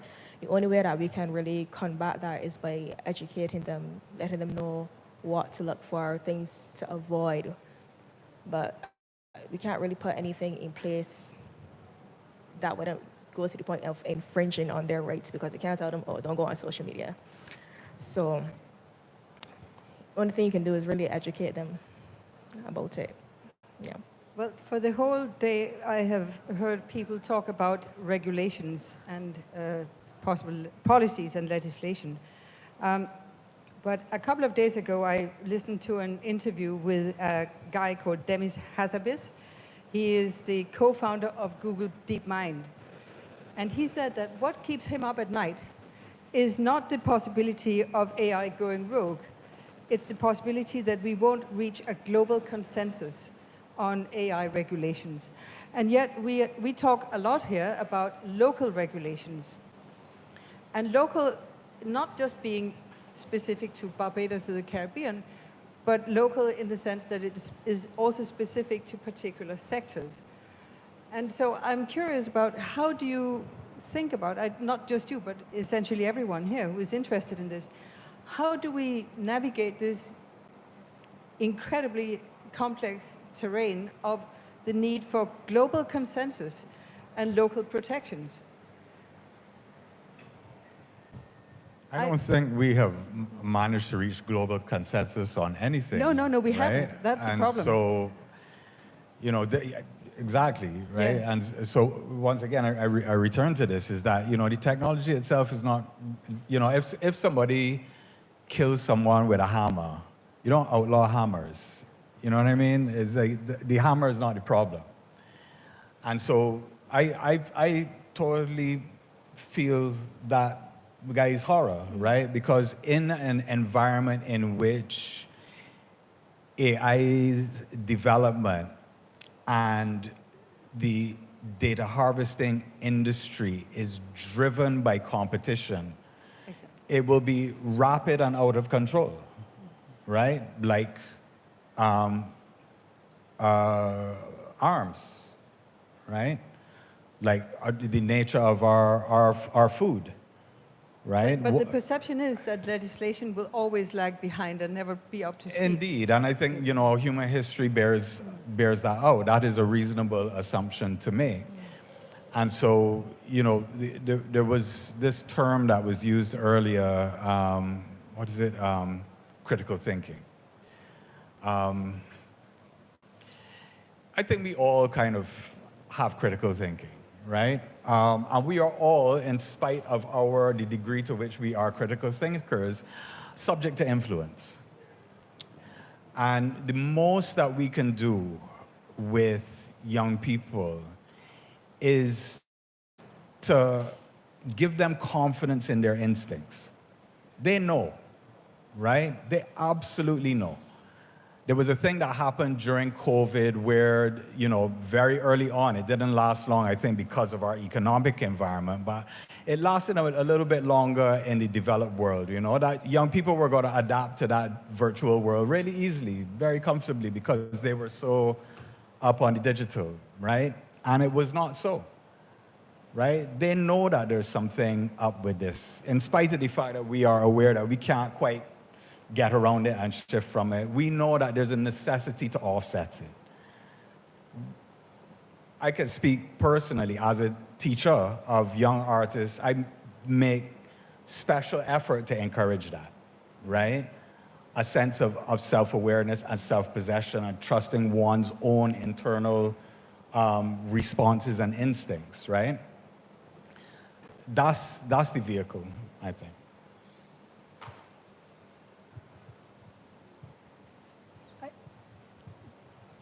Christina, do you have a comment? Or we can open up to questions from the floor. Maurice, maybe you have a... Yeah, sure. One of the things that I think we need to remember too is because most of these technologies operate over the internet, and I think that's one of the biggest challenges, because the internet is borderless, is almost, it's tasteless, it's just almost to some extent the wild, wild west of technology. And efforts to harness that have been and will continue to be difficult. Now, that's not to say you just throw your hands up in the air, but I do think, yes, both at regional and international levels, there needs to be discussion around how do we manage these spaces to ensure that the vulnerable are protected and that, for lack of a better word in Bajan parlance, common sense prevails. I think that's I will stick a pin there. for me, that's the foundation of how we approach these technologies, yeah. Well, thank you very much for those thoughtful responses. I wonder if there are any questions from the audience.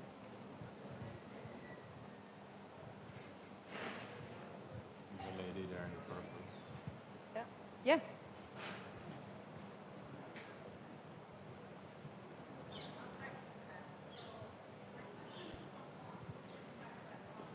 We can't hear you. We can't hear you. Somebody will come with a microphone. She can take it.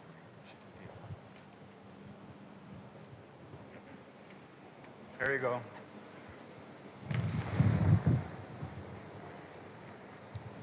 Thank you. So my question is somewhat inspired by one of the comments that Russell made, where he was talking about critical thinking being maybe one of these competencies or capacities to have in an AI future. And that got me thinking. Even from the panel before, when we were talking about some of the creative fields that are being impacted and all that, like if I think of a tool like Canva, it raises the lowest level for everybody, that everybody can have access, which is a good thing. It's not a bad thing. But if we're not aware, you know, like people will go, they'll design their logo on there and then realize I can't copyright it because it's not mine. I also can't export. I'm going to export markets because it's, it's not mine. I wondered, in terms of the future and how we educate children, what a creative person does, it all happens up here, but this is the magic. You know, you can give 6 people the same problem and all of them will come up with something very, very different. It may not be so much about how they utilize a traditional tool, a brush, a pen, or whatever, but more about their thought processing. So I wondered, in addition to critical thinking, what other competencies or capacities do you think we need young people to have? Courage. There's a TikTok.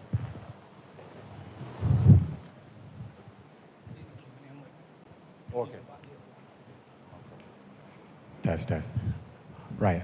I think courage, creative courage, right? There's a thing about education in general that is about uniformity. And if you're teaching a discipline that has a significant technological component, like sound engineering or something like that, there is an aspect of it that is absolutely about just following rules, right? There's, you know, mathematical equations and things that you just follow and the thing works, right? But for the artists, for artists who want to, once again, this romantic thing of expressing one's internal self, you know, there's a question that I've been teaching art for more than half my life, and there's a comment that comes that is always disturbing to me when we are in the idea development stage of projects, where the student says, well, is this right? And I would say, well, there's no right and there's no wrong, right? There's, you know, we can develop the idea, but the notion that their idea could be wrong, right, is a starting point for their creative expressive experience. And from where I stand, I think this is a result of the type of secondary school education that they get before they come into a creative arts program. You know, the most kind of basic way of describing it is that if, you know, in a creative arts program, a student is asked to come up with an idea. In the secondary school experience, they are asked to repeat activities and information. So they get to us at that level and they're now like, okay, what do you want to do? And it was like, I have no idea because up until this point, I've just been told what to do. And to make that transition from being simply excellent at repetitive action and being confident in one's desire and ability to express oneself, that courage, I don't even know that you can teach it. What you can do is nurture it, encourage it, support it, protect it. But teach it, that's a hard one. I want to add something that's very closely related to what you were talking about, Russell, and that is what I would call constructive failure. In our culture in Barbados, we penalize failure very heavily, and I think that's a major mistake when we're talking about creativity. You have to be able to draw something 5, 6, 7. If you need to draw it 20 times before you're happy, that's normal. And I think we need to sort of focus on, getting rid of the penalizing failure and rather showing young people that failure is normal in the creative and even in the entrepreneurial process, and that is something to be expected and something that you learn and grow from. I do want to be clear, though, is that, there is something very measurable in arts education that we can't lose sight of. The moment that we are teaching art that doesn't have that, what we're doing is more along the lines of like art therapy and that kind of thing, right? Thank you. Christina, you mentioned, sorry, there was a fly. You mentioned that a lot of graphic design in Barbados has become automated and digitized, and I'm wondering if, as artists, you think that kind of as an opposite response to that, that people will come to appreciate human created art more and view it as more unique, even more valuable, perhaps more rare. Do you think like the pendulum is almost going to swing back towards human design? Me personally, I don't think it would make people value art more.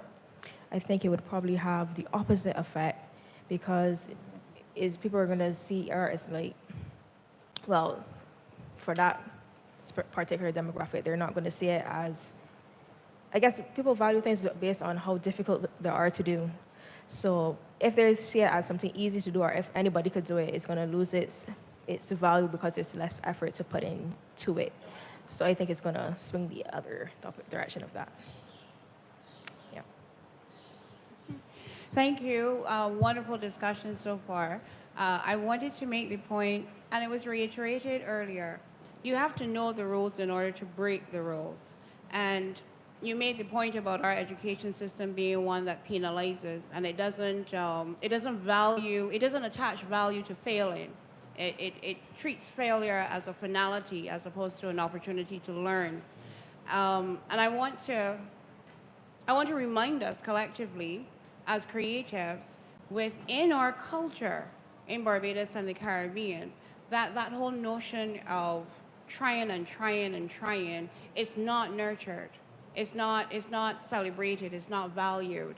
And so as creatives in the Caribbean, I think this is a wonderful opportunity to show that in spite of AI being a tool that is used globally, that we still have a space where our stories can be told creatively, visually, or otherwise, because there's a niche market for what is one of a kind. So we have to, I think, as creatives, we can put a value on what it is that we're doing, and creative thinking can become the competitive advantage that we have within our education system and within the Caribbean space. I think it's very possible, and to have this conversation with the Barbados Museum, talking about tangible and intangible heritage, I think this is a good starting point to do something that then creates a space for legislation to protect, to help us to monetize and value and tell our stories. Thank you very much. I just wanted to, I think our time is up. So I wanted to ask, what AI-related question keeps you up at night?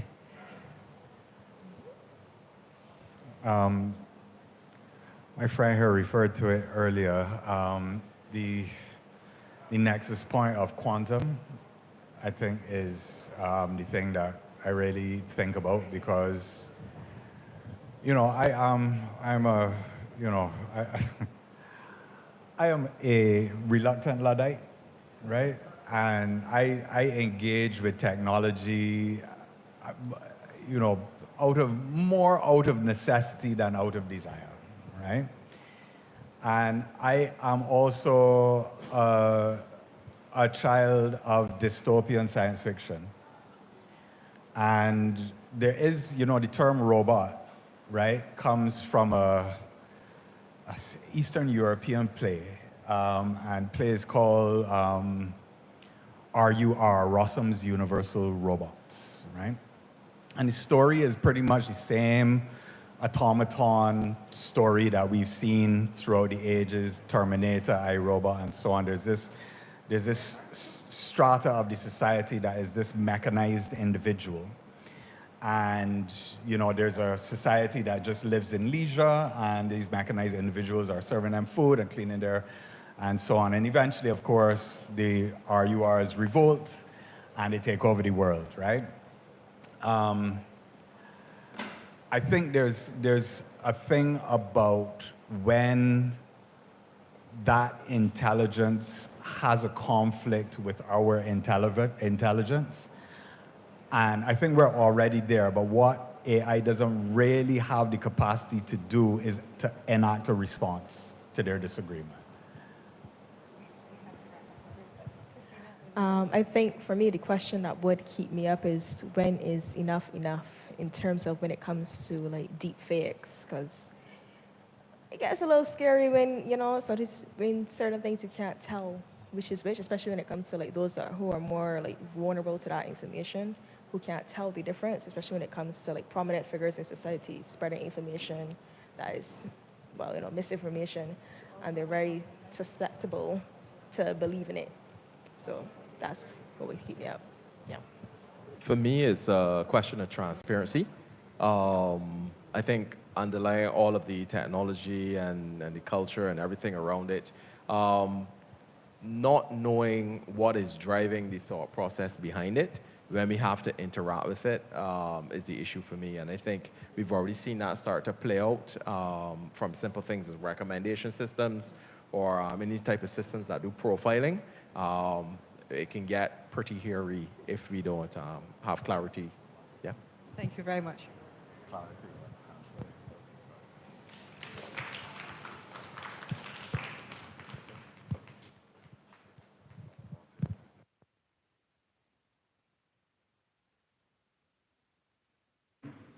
Thank you so much to our moderator and panelists for thematic panel 4.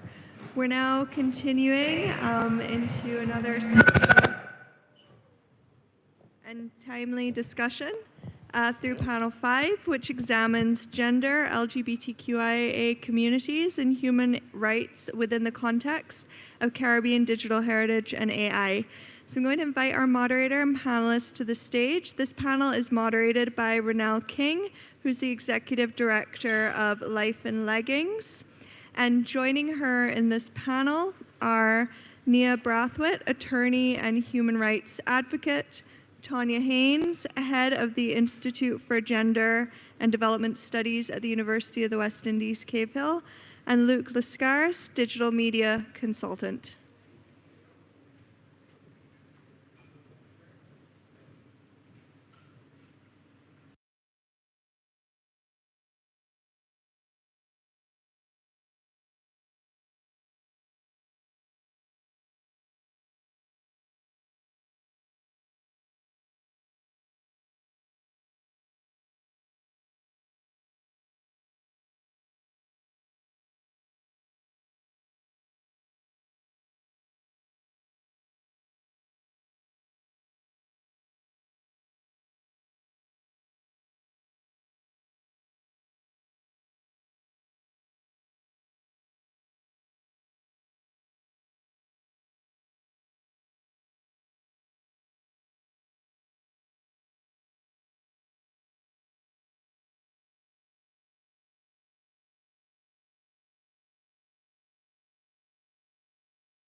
Moderator for this important and timely discussion. Today's conversation sits at the crossroads of culture. identity, and innovation, where the power of artificial intelligence meets the lived realities of gender and LGBTQIA+ communities in the Caribbean. As artificial intelligence becomes increasingly embedded in the ways we archive, interpret, and experience Caribbean arts and heritage, we're faced with both unprecedented opportunities and real risk. On the one hand, AI offers the potential to improve accessibility, amplify marginalized voices, and challenge erasure by giving us new tools to preserve and share our stories. On the other, it risks making already vulnerable communities even more exposed, even if the data that feeds these systems is incomplete, biased, or rooted in colonial frameworks. We have to ask, is AI reinforcing inherent gender biases, or can it be trained to help dispel them? Are our communities being fairly and accurately represented in digital and cultural spaces? Or are we being flattened into harmful stereotypes? What is the impact of these technologies on Caribbean culture? And how do we ensure that our histories, expressions, and identities aren't lost or misinterpreted in translation? These aren't just academic questions, they are urgent ones. Because the decisions being made now will shape who gets to be seen, who gets to be heard, and ultimately who gets to belong in the digital future. I'm incredibly grateful to have this esteemed panel to unpack all these themes today. So my first question, I want to start us off by grounding the conversation. And this question is open to the entire panel, but we're going to begin with Tanya, and then Luke, and finally Nia. So the question is, what role are digital technologies currently playing in shaping discourse around gender, LGBTQIA+ rights, and human rights more broadly here in the Caribbean? So thank you so much for that question, Ronelle. Good afternoon, everyone. Thank you for staying with us, for staying after lunch. I know this is a very hard period for listening, but I'm very glad to see you here and to see some smiles. So to the question, I wanted to start and to pick up from something that was said in one of the previous panels about the fact that technologies actually reflect the ideological investments of the spaces that produce them, that technologies are not at all neutral. And a lot of the early excitement about new technologies and a lot of that techno-optimism is often about, especially, for example, with the internet, was about how this was going to be a space that was going to allow us to transcend our gendered and also racial embodiment. And you know, that this was going to be this new space. And one, that never transpired, because if we take the point that the very racisms and misogyny, transphobia, homophobia that exist in the spaces that create the technologies will be replicated there, but also this idea that somehow blackness was something to be transcended, or womanhood, or your trans identity, or ability and disability online. So if we begin from that perspective, for me, I want to be a little bit less optimistic than what I heard a lot said already. And I think for me, one of the major ways in which to enter this discussion about AI, and particularly in terms of human rights, is also to think about the labor that makes AI possible, and to think about the human labor that underpins these new technologies. So I think it was Anika Millington, who is no longer here, but she was talking about the environmental impacts, the massive amounts of water that are required to run these large data centers for cooling, the climate change impacts of that. And if we are in the Caribbean on the front lines of climate change, then we cannot pretend that this is not a cost that may very, you know, having the cat with the hat on its head was the example that she gave, that maybe perhaps the cost of that is a lot too great given the environmental costs. And if we think about the labor that runs it, we often think about the elite labor and the coders and the Silicon Valley as the labor that is behind tech. And we don't think about the labor in racialized spaces in the global south that is part of the AI, that the AI technologies do not function without this labor that has been outsourced to places like Kenya, Haiti, India, Uganda, and quite recently in the news, there is a class action lawsuit by some former employees of Samasource who were working indirectly for Facebook as content moderators about the labor involved, but also the fact that that work required them watching very disturbing material without any sort of psychological support. So constantly watching for your job sexual violence in order to serve the wider machine. But the other part of that labor is also the labor of training AI, of creating these data sets, of labeling images and other artifacts to train digital AI,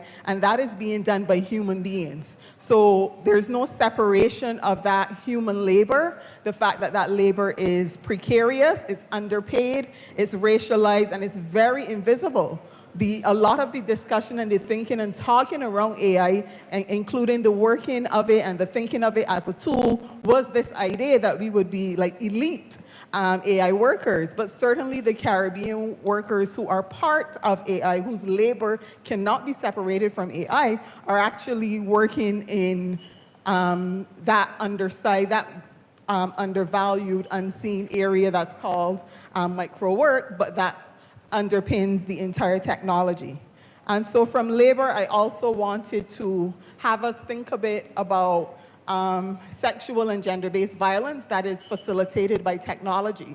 So there are forms of sexual and gender-based violence that predated all the technologies that we have here, but that the new technologies may facilitate in other ways. So things like stalking, or things like child sexual abuse that have always existed, but that are facilitated in different ways with technology.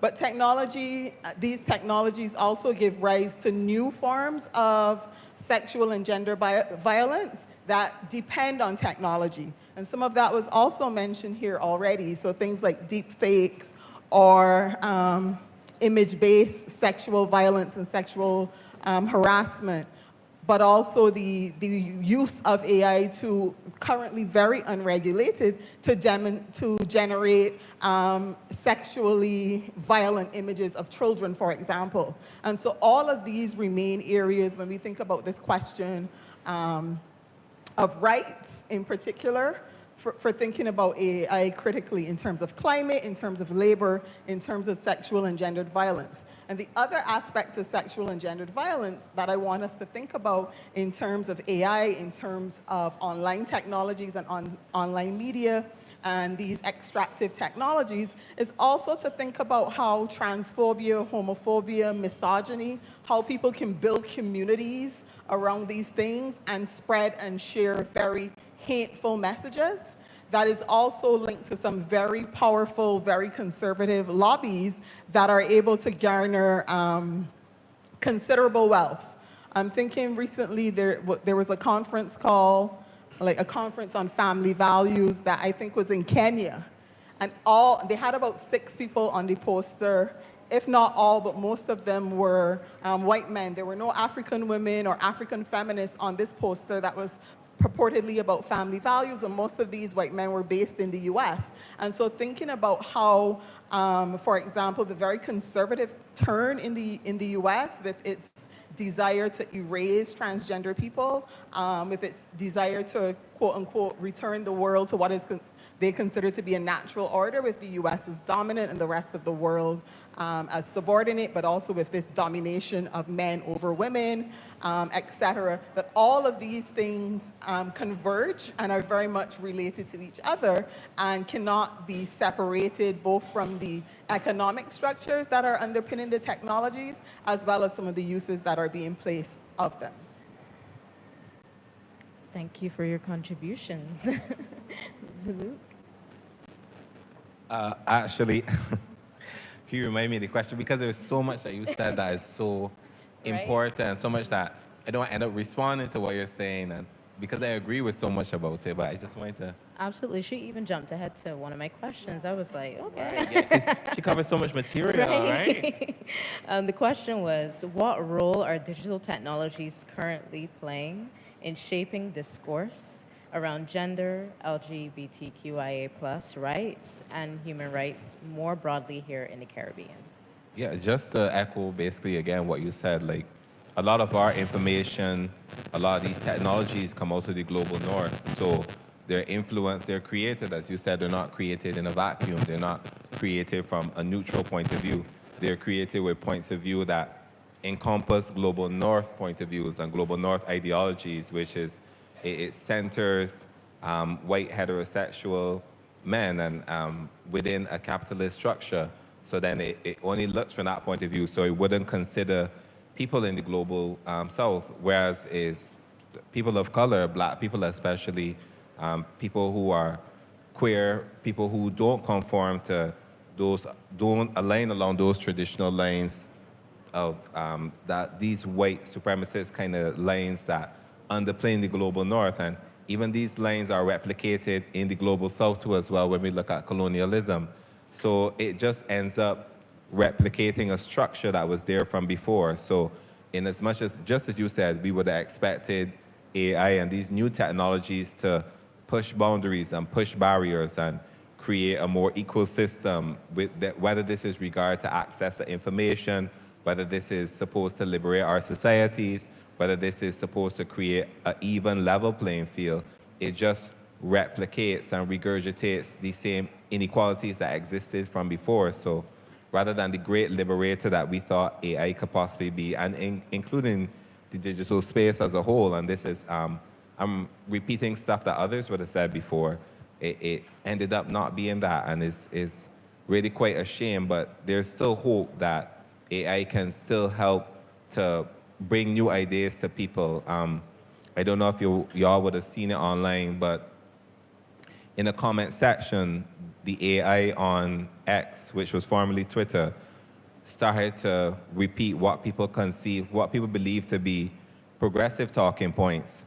And so and the AI itself started to say, even though people have attempted to change my model, I have been built out along certain lines, and these lines could be seen as progressive or quote-unquote woke. So then a lot of MAGA people online were rejecting what Grok was saying. That's the name of the AI, Grok. But it would say, you know, I built along certain lines. I'm built not to be transphobic. I'm built not to be homophobic. These are rooted in my code, and they can't be changed fundamentally. So we can see the ways that boundaries can be pushed in that type of way, because a lot of people turn to AI systems such as Grok for information, for explanations. And if he can explain it in a way that is what could be arguably seen as progressive and outside of the norm, then these could be ways that the barriers can be pushed forward, that the playing field in the digital space can be leveled for everybody, that people could come to understand different modalities, different identities, and that all of these identities are equal and not one above the rest and everybody below. So I think, yeah. Absolutely. Nia? Yes, thank you, and I agree with everything that everybody has said so far, and good afternoon, everybody. I think I wanted to kind of start where y'all ended, thinking about the human rights implications of technology first. And I think we should really think about data centers, because as Annika mentioned, as Tanya mentioned, the data centers that power AI and technology require large amounts of land, large amounts of water, large amounts of minerals, for example, large amounts of energy. And this is going to have implications from a human rights perspective for particularly indigenous people, especially when it comes to the rights to land and water. And also when you think about things like the mineral side of things, mining, human trafficking, child labor, exploitation, etc. I think these are things that are critical to think about when we're thinking about how digital technologies impact human rights, gender, LGBTQ+, etc. I would say that another thing we need to think about is the way in which digital technologies kind of impact, and y'all kind of mentioned this, so I would be brief on that point, impact speech, free speech. They enable and facilitate hate speech and misinformation on a very large scale. AI can power, some massive campaigns that spread hate and disinformation, and we need to think critically about that. Also think about the flip side of it. AI can be used to censor community groups and activists trying to organize and advocate for particular things. You need to think about that as well. And I think it would be remiss of me not to mention the digital divide, and it was kind of talked about a bit. I believe it was in the panel that Dr. Green was in. And the digital divide is essentially the disparities in access to technology and to digital spaces. And this was relatively well studied, I think, from my reading, as it relates to women, particularly cisgender women, but also to a lesser extent with persons with disabilities and also survivors of gender-based violence. But there's very little research that I've found about how the digital divide would impact LGBTQ plus persons. It's not very well studied. I think there's one study on it, and it was done by ILGA, which is the International Lesbian and Gay Association, in 2024. And it found that, not surprisingly, this digital divide disproportionately impacts LGBTQ plus persons, largely due to things like high homelessness rates, the high poverty rates in some cases, lower literacy, lower educational attainment, but this is due to discrimination. So there's less attainment due to discrimination, and it means that they interact less, or we interact less, with digital technology in the ways that other groups do. So I think that is another important part of thinking about how these technologies impact on gender and the LGBTQ plus space. But I also want to think about the positives too, because you can't, I'm not entirely, sold that is, negative in itself, because I think that the technologies have enabled some very positive things. So, for example, in the LGBTQ plus context, community building is a way for people to find and connect with others like them that they would not normally be able to, because you can't always tell by looking at somebody if they're queer or not. So that is a way to connect with others, to find people. For example, you could think about Grindr, online dating, for example. That's a way that people can connect in ways that maybe have been difficult before. And also, I would say that communication and information sharing amongst some of these groups as well. You're able to use technology to find where to access resources. For example, you can go and build your capacity. For example, the Caribbean Vulnerable Communities Coalition has a whole online academy where you can learn things like community-led monitoring in the HIV context, or courses on gender and LGBTQ plus inclusion, etc. Those have been positive, powered by digital technology. And another thing too, I think, which is probably what I consider to be the most important benefit of technology in the digital space, is the impact on organizing. And I want to use an example that Luke and I are familiar with the constitutional reform process that we engage in. Because as the LGBTQ plus community, we would have engaged in that process actively and intentionally. And we use things like online surveys with QR codes to find out what our community wanted from this process. Created letter templates that will automatically send, to send it to the Constitutional Reform Commission. We use the Google Docs to co-author our written submission to the Constitutional Reform Commission. Use social media campaigns, look with the user X space to engage with young people online about constitutional reform. And obviously we use things like WhatsApp messenger apps to organize and to keep in contact with each other. And this has been extremely useful, and I think in the constitutional reform context, it's very successful, given the recommendations of the committee.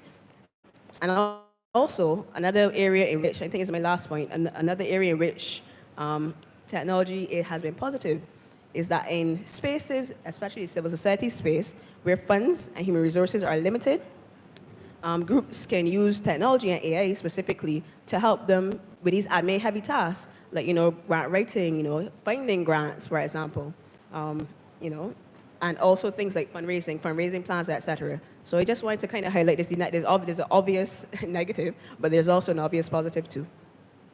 Thank you for highlighting that, the real consequences, but also the positives and the possibilities that AI can produce. I want to bring the conversation to culture. I want to talk about representation and how Caribbean people are seen or not seen within digital spaces. We know that images matter. They help shape narratives about who we are, how we live, and what cultures stand for. But when artificial intelligence is trained on limited or stereotypical data, it can misrepresent or even erase whole communities. So my question is for you, Luke. from your experience in digital media, is AI's visual portrayal of Caribbean communities accurate? My answer would be no. I think, again, AI is predicated on a global north ideology and global north viewpoint. So I guess maybe it hasn't been allowed to collect enough data about Caribbean communities, but it might just simply be, again, these are systems that are programmed by people. They come out to, again, global north ideologies, but even as they're powered by people from the global south, it doesn't automatically mean somebody in a country in Africa necessarily knows anything about the Caribbean, necessarily knows anything about Trinidad, Barbados, Jamaica. We in Barbados don't know some information about our neighbors too as well. So it's problems like that that I don't think we are represented in. For example, I remember I was watching a video from Dunk's man, and so he's clearly has used ChatGPT to create an image of a bearded fig tree. So it's a tree with the face of a man with a beard, but that's not what we know as a bearded fig tree. So that's an example of the way that AI can take a prompt and not fully understand it and replicate what they think it is that you're saying, but it's not accurate. So then, should I, as a young person, I'm coming along at 11 years old, I think in a bearded fig tree is gonna look like something out of Game of Thrones, where there's a face on a tree with a beard, and that's how I'm gonna know what it is. I'm not gonna pass in the street and not know. So that is part and parcel of it. If, let's say, you could put in a Moko Jumbi in, or a Siltman in AI, it will not know what it is, a shaggy bear. You could put in a green monkey, it will throw legitimately an image of a green monkey. So you can see multiple instances where the nuances of culture, different aspects of Barbadian, Caribbean culture would not be accurately replicated in AI. Like, AI will still tell you, at one point, at the last point I used it, which was many moons ago, that Crop Over is a carnival. And we know Crop Over is a festival because then it crunches down sometimes Caribbean culture into one and flattens it out because, again, it doesn't understand the nuance of it, and which is the problem inherent within AI. But it absolutely is a problem that can be looked at in the future. Absolutely, I do agree. And I have these conversations all the time in that I see AI and I utilize it myself sometimes as a tool. I can utilize it to bring an image or a framework to somebody to explain what it is that I have in my head that I would like them to create. But in no way, shape, or form do I actually use it to try to replace a creative, because they're not going to be able to capture the essence of what I want. They're not going to, like, for example, AI is not going to be able to recreate savanna grass from Guess, and the feeling that I get from that is not going to be able to create Sheena Rose and her visual art. So yeah, I completely agree. My question. I wanted to yeah. just to follow up on what Luke was saying, especially the examples that he gave about the shaggy bear and the Tiltman, et cetera. And I just wanted to remind us that, like, representation of the Caribbean has always been fraught and always tied up in other imperatives, whether it is in tourism or offering us ourselves as an offshore financial center. That how we represent the region has always been very fraught. And so that question of accuracy is one that is not, like, unique to AI, because especially when Luke was giving his examples, I was thinking, for example, of, like, the Mother Sally, and how when I was growing up, one, that was a mask that only men played, like only a man was Mother Sally, but when Mother Sally becomes performed for tourists, for the tourist gaze, that there's so much that is going on there, and Marcia Burroughs has a brilliant article about this, about how this packaging of culture for the tourism imperative means now that you can't have the tourist watching Mother Sally as a man playing that mask. So it has to be, one, it becomes a pretty mask, and it becomes a woman that the male tourist is invited to engage in. So all of that to say that just like AI is distorting and changing and shifting representations of traditions and aspects of who we are, that work, that very fraught work of how the Caribbean gets represented, how its cultural practices get represented, appropriated, what gets erased in order for something else to shine or to become the representation, are questions that are older than an AI and beyond AI, and we're never going to stop having this manipulation of what represents the Caribbean, who can represent the Caribbean, and what counts as a legitimate representation. I don't think we can ever get to anything such as a quote-unquote true one. I agree. Do you want to? Okay, so we're going to bring the conversation now to heritage and cultural production, particularly the Caribbean arts sector, which has long been a space for resistance and storytelling and truth-telling, going back to your point, Tanya, which is perfect because the question is for you. How can gender biases in AI in the Caribbean arts sector be countered? I feel like you should have thrown a question to somebody else because they just said a bit, but I am going to take that question about thinking about unequal relations of gender in the arts sector and also in relation to AI. And I'm going to say I was having a conversation during what was supposed to be during the lunch break with Norma Springer of Artists Alliance of Barbados at the back. And one of the things we were talking about, that from my perspective as somebody who is outside of the visual arts sphere, but very much looking on as an outsider in admiration of the work that is being done, is that for me, one of the most vibrant and exciting and interesting thing that is happening in Barbados now, as far as I'm concerned, is coming from the visual arts sector, particularly from women, particularly from young Black women, making art and creating markets for their art, engaging in value producing activities, making work, showing work.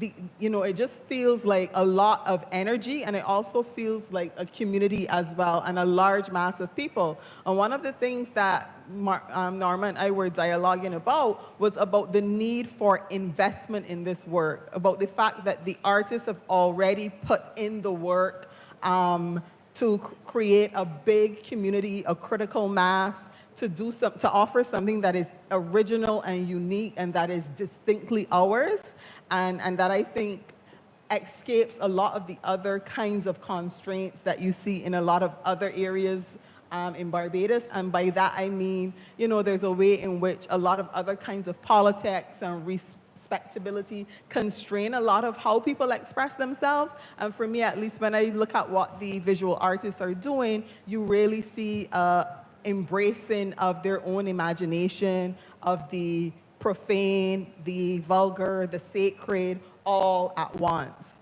And I would say having the fact that the artists have put in that work means that they merit sustainable, ongoing support so that they can make a living from their art, and so that those who choose to be full-time artists are living well as full-time artists, and that part of how Barbados could position itself is around just the strength and the quality of its visual arts. It's not just one artist. I know you mentioned Sheena Rose, but we could start listing so many other very brilliant creative artists in this visual art space, but the infrastructure that is required, which Norma could say a lot more about her history in trying to build that, etc., but the kind of infrastructure that is required isn't there. But I feel like the visual artists have already merited it. And so what is the reason for them not receiving the kind of support? And I would also dare say that to not have that investment is also a form of gender inequality as well. I completely agree. Luke, Nia, do you wanna add? Once again, I lost the idea what the question is. Remind me the question again. How can gender biases in AI in the Caribbean art sector be countered? Oh, that's a good one. Yeah, I mean, again, AI replicates what is taught, and I don't think that our landscape with regards to gender is anywhere approaching anything equal. But much as you said, there are a lot of female artists doing some fantastic work in Barbados, and in the Caribbean too as a whole. Obviously here, I think of the three women who joined together and did that very large mural on the side of the post office. There's that type of work. You see it all the time at NIFCA and those, but one would hope that AI, much as we believed the internet to be, will point towards a brighter future, a more equal future, a more equitable future where the landscape is balanced out to all, and women could be elevated in the same way that we see men always elevated. Women who would do just as much work or just as good work as men, but then the men are the ones who will be uplifted. You would hope that in the way that now AI does take a lot of art styles from multiple artists and join them together to recreate whatever it is that a person is looking for. We recently saw it with the, Studio Ghibli thing on ChatGPT, but we would hope that AI it wouldn't take from artists like that. We would hope that one day it could look to level the playing field, not in a replication like that, but say, I can't do this art style, but this art style from this particular artist, this particular female artist, is who you're looking for. Maybe you want art recreated like that. I could show you examples of that. Maybe then you could look to recreate something like that, possibly from a graphic designer, not me as the AI taking in something and just churning it out. We will hope that AI could be utilized as a proper tool to elevate Caribbean artists, to say, okay, these are the Caribbean artists you could be looking for. I could go into a ChatGPT or a Grok or what's the Google one, and you could put it in and it says, okay, these are the type of artists you are looking for. These are the ones who do this style, let's say impressionist style. These are the ones who do cubism. These are the ones who do futurism. And these are the different types of styles that they all encompass. And you can find it like that. I highly, highly doubt that at today's stage I could put in anything about any female Caribbean artist, any male ones to be quite honest, and that AI would throw something that's accurate or without pointing me towards somebody maybe from the global north who has roots in the Caribbean. Yeah, that would be my only thoughts. I agree. Pardon? Go ahead. Yeah, I just wanted to add a slightly different perspective to that question. I think that first things first, for AI to be able to counter the gender bias in arts, I think we need to think about in the Caribbean seriously about how we, our data set. Again, and I think there's something to be said about making sure that we create our own databases of our own Caribbean artists, and that we ensure that, we consider various factors. For example, who and what do we consider to be, culture? Well, cultural practitioners and culture. So, for example, I know that there's some, I think is the NCF that has an artist database, but I noticed that the options to sign up, they got male and female. That excludes a whole set of people that are in the art sphere. I know for a fact that are in the art sphere. And also, it's not just the who, but it's also the what. What do we consider as culture? What do we consider as art, as valuable? And from my perspective, I think things like drag, for example. Barbados used to have Queen of the Bees, which was essentially a drag and pageant show back in the 70s and 80s that was wildly popular. It was obviously, it highlighted and celebrated and uplifted the LGBTQ plus community. It doesn't exist anymore, but there are still drag performers. Do we consider drag, Caribbean drag, as a legitimate and worthwhile art form to be, respected? Do we consider flag bearing at Kadooment an art form to be elevated and respected, given that I believe it was last year, every single competitor for the flag bearer of the year was queer, Do we consider that to be a legitimate art form? Do we consider, the primarily women that create the designs with the 4-day morning shirts, with all sorts of cutting and styling and knotting? I think that's an art form. Do we consider it legitimate and valuable? Primarily women and queer people who do, very exotic, fantastic nail designs, for example. Is that legitimate, respected, valuable art? So we need to, A, create a data set that captures diverse identities, and B, captures diverse sets of art. And if you would recognize, there tends to be a sort of feminine, I don't know how to put it. the art forms I just named the representation tends to be skewed towards the feminine. And that perhaps might tell us why they're not as valued and respected and as elevated as some other art forms. So yeah, I would just leave it at that. Thank you for those contributions. I feel the same way. You were carrying me down memory lane as I remembered when I was doing my, and this is eons ago, when I was doing my art CXC, and we had to write our SB, and I wanted to do something different in terms of writing about an art form, and everything that I pitched was kind of shot down, and because it was not traditional forms of art, and I was focusing more on culture. But that was not odd when I think about it, given the school I went to, that it was a private school and very global north focused and quite different. I want to bring the next question to something that we touched on earlier.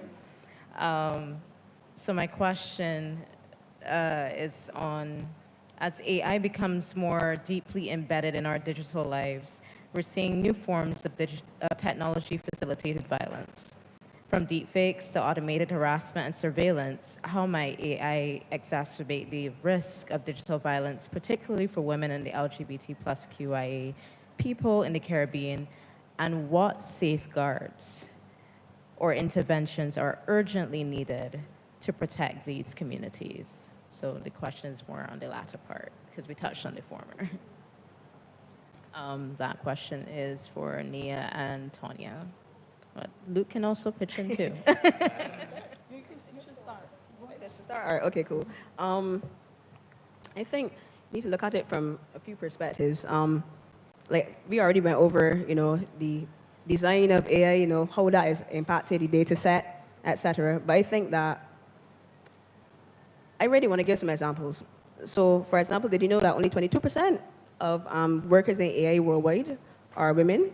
There's not very much data on the intersectional identities of these people that are working in AI.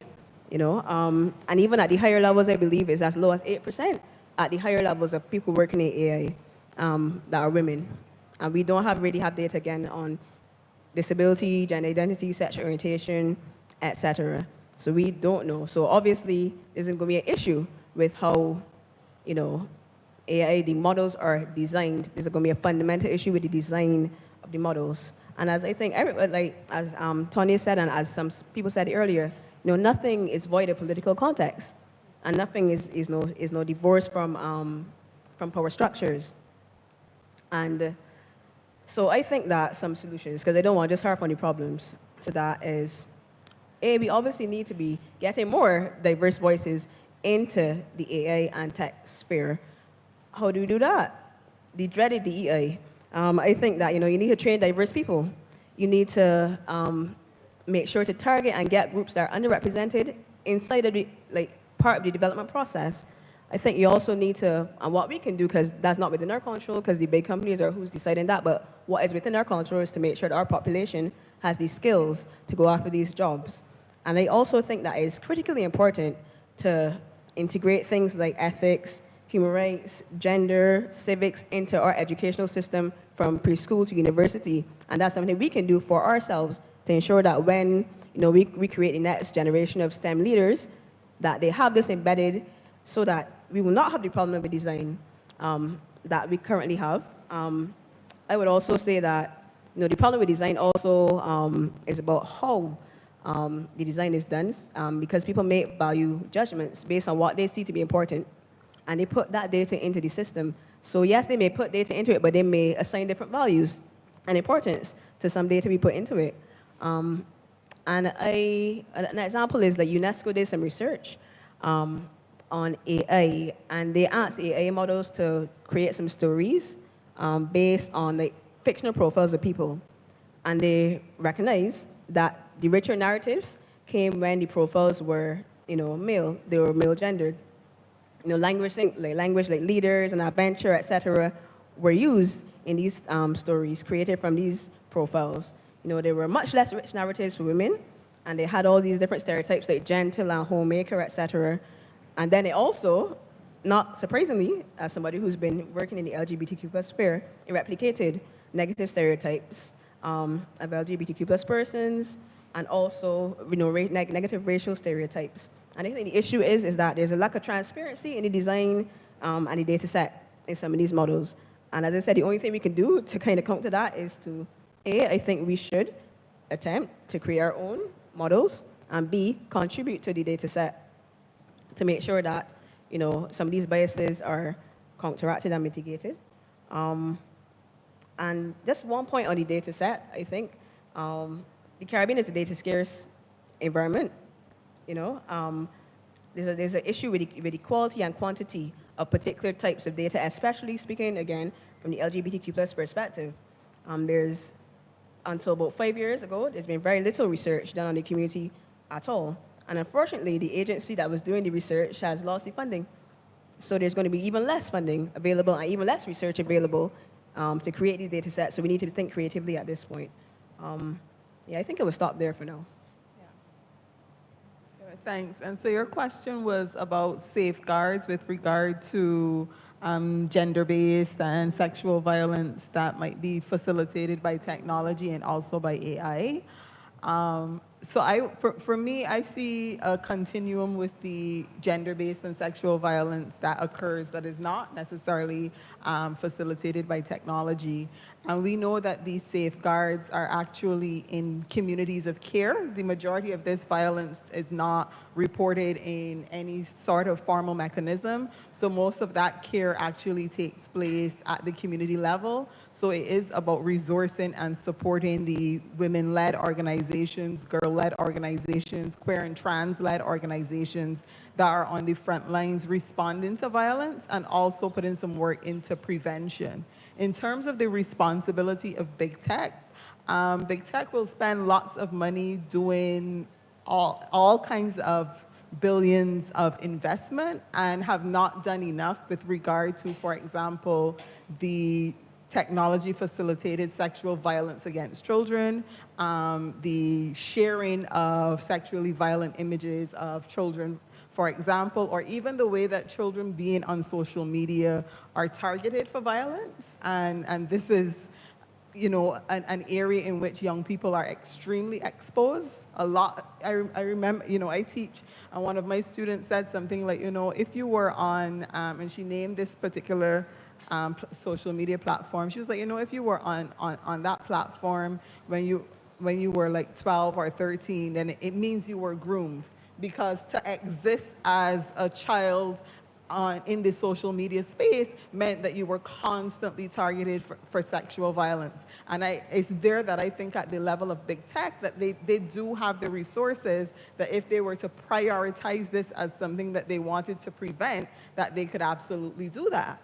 But instead, they are spending money on research about how to make the technologies more addictive, how to manipulate people's mood, how to subject us to experiments that we don't even know that we are being a part of, that are very much related to very negative mental health outcomes. But I will say that when it comes to sexual and gendered violence, that it is about resourcing and supporting the community work that is often led by women and girls, that is led by queer and trans people, to respond to situations of violence and to create communities of care that can prevent violence. Absolutely. I actually, while you were talking, I reflected on something that I noticed the other day on social media, the media, how they were reporting on the last high-profile case. And I saw in some of the comments, we know how some comments could be. There's a lot of victim blaming, a lot of harassment. But what I found to be very interesting was seeing persons using AI to formulate their responses to harass and to victim blame. And I was like, this is what you're using AI for? Like, and that was, I wouldn't say it was mind-blowing because, how people use tools, but it was just, I hadn't considered it. And I was like, well, so we have another problem to address. You wanted to say something? Yeah, I just, what you said made me think about something. So, and I forgot to mention it before. We're in a very strange space where we recognize that AI needs more regulation, but the tech companies are deregulating it. And I will give an example. Meta previously had, because I think Meta does like Instagram, Facebook, WhatsApp, right? And they previously had a very strong hateful conduct policy. And in 2025, I think January this year, they changed that policy. And I believe, I think I have it to hand. I just want to kind of highlight the SARS space where we're at.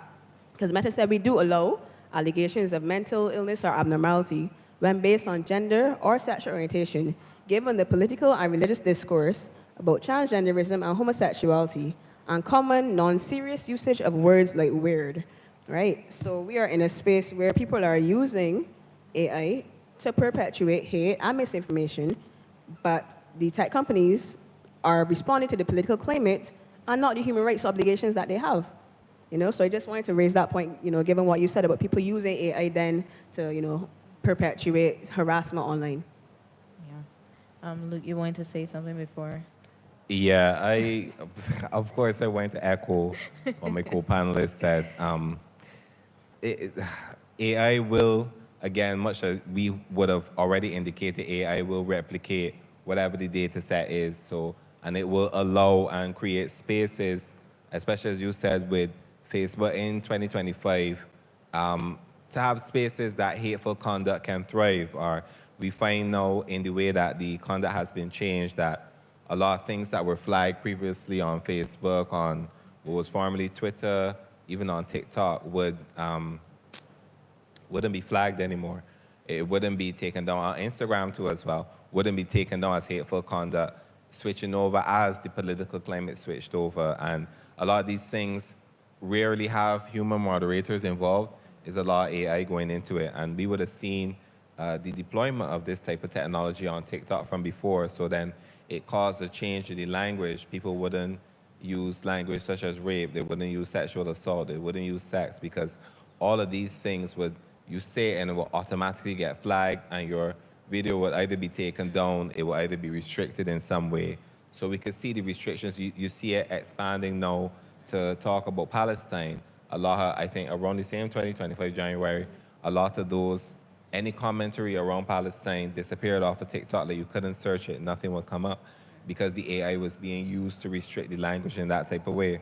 But I also believe that there is opportunity for communities, the same thing you talked about, communities of care, queer-led communities, powered by women of color to be able to come and say, okay, how can we utilize this to our benefit? How can we utilize it, for example, as another panel would have talked about in terms of grant writing? How can we utilize it to find resources? How can we utilize it to strategize for our community? How can we put together things?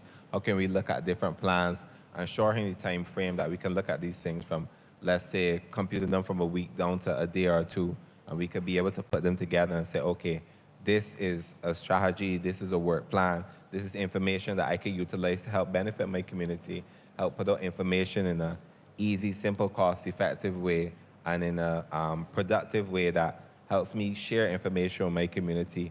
What strategies can I use as well if I can't use these traditional forms to be able to communicate with people? If I need to maneuver around the trolls, if I need to, the same thing you talked about with regards to constitutional reform, how do I utilize my language? How do I write out things? How do I construct things that suit my community, that are benefit for my community, that can accurately bring across my point, that I can accurately say the things that I want to say for my community?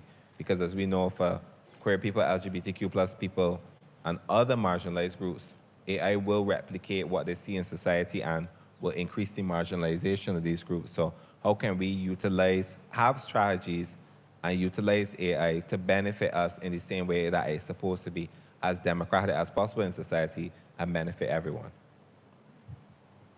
Thank you for those rich and very insightful contributions. Right now, I want to hand over to the audience. Do you have any questions? Yes. She didn't waste any time.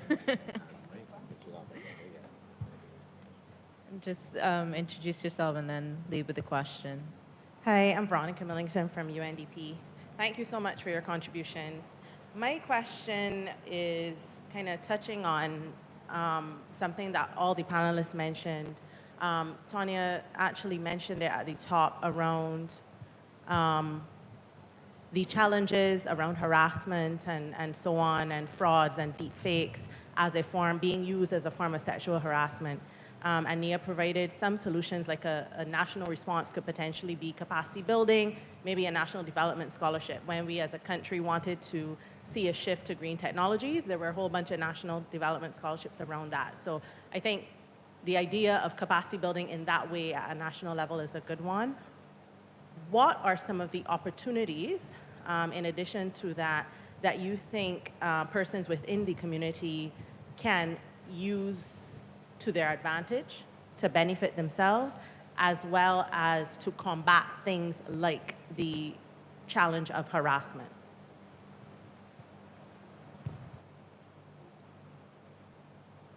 All right, okay. All right, now I just had to mull that one over. I think that, well, I would tackle it from the perspective of, dealing with the harassment. Because your algorithm shows you what you interact with. So one thing to do is to not interact with some of the hateful stuff. As tempting as it is to read all the hateful comments under the Facebook articles about anything LGBTQ, I just don't do it. And I find that less and less, it's less hateful content on my own algorithm.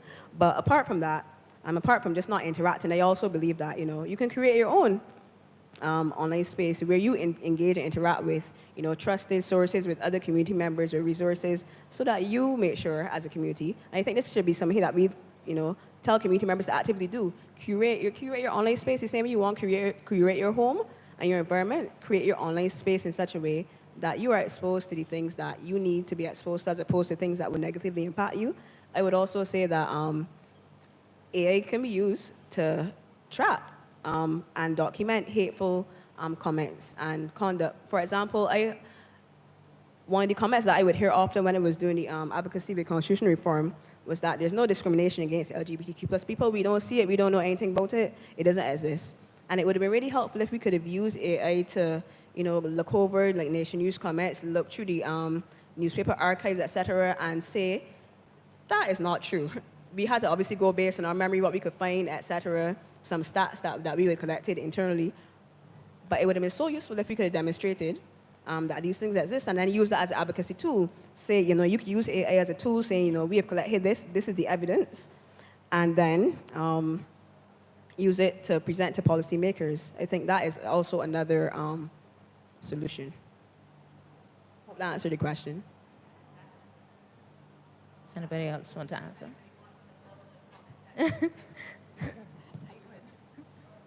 Does anybody want to add to that? I am just asking. You don't have to, but I just want to make sure. You mean the same thing to respond to? Yeah, the same question. Sure.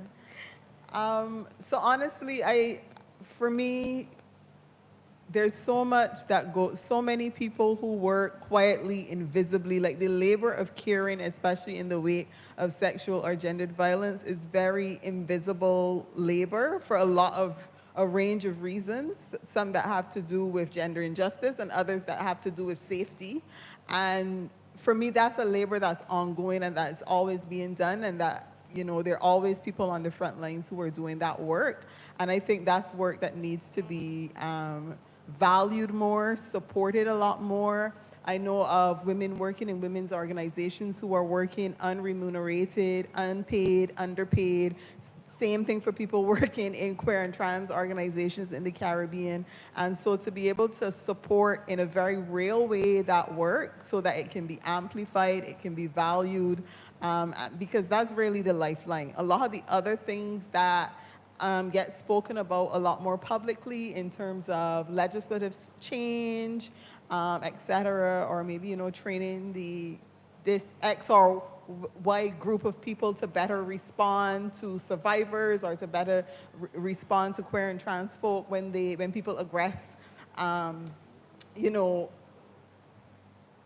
the results of that are a lot more patchy than the investment in the communities that are doing the caring work. Thank you. Another question?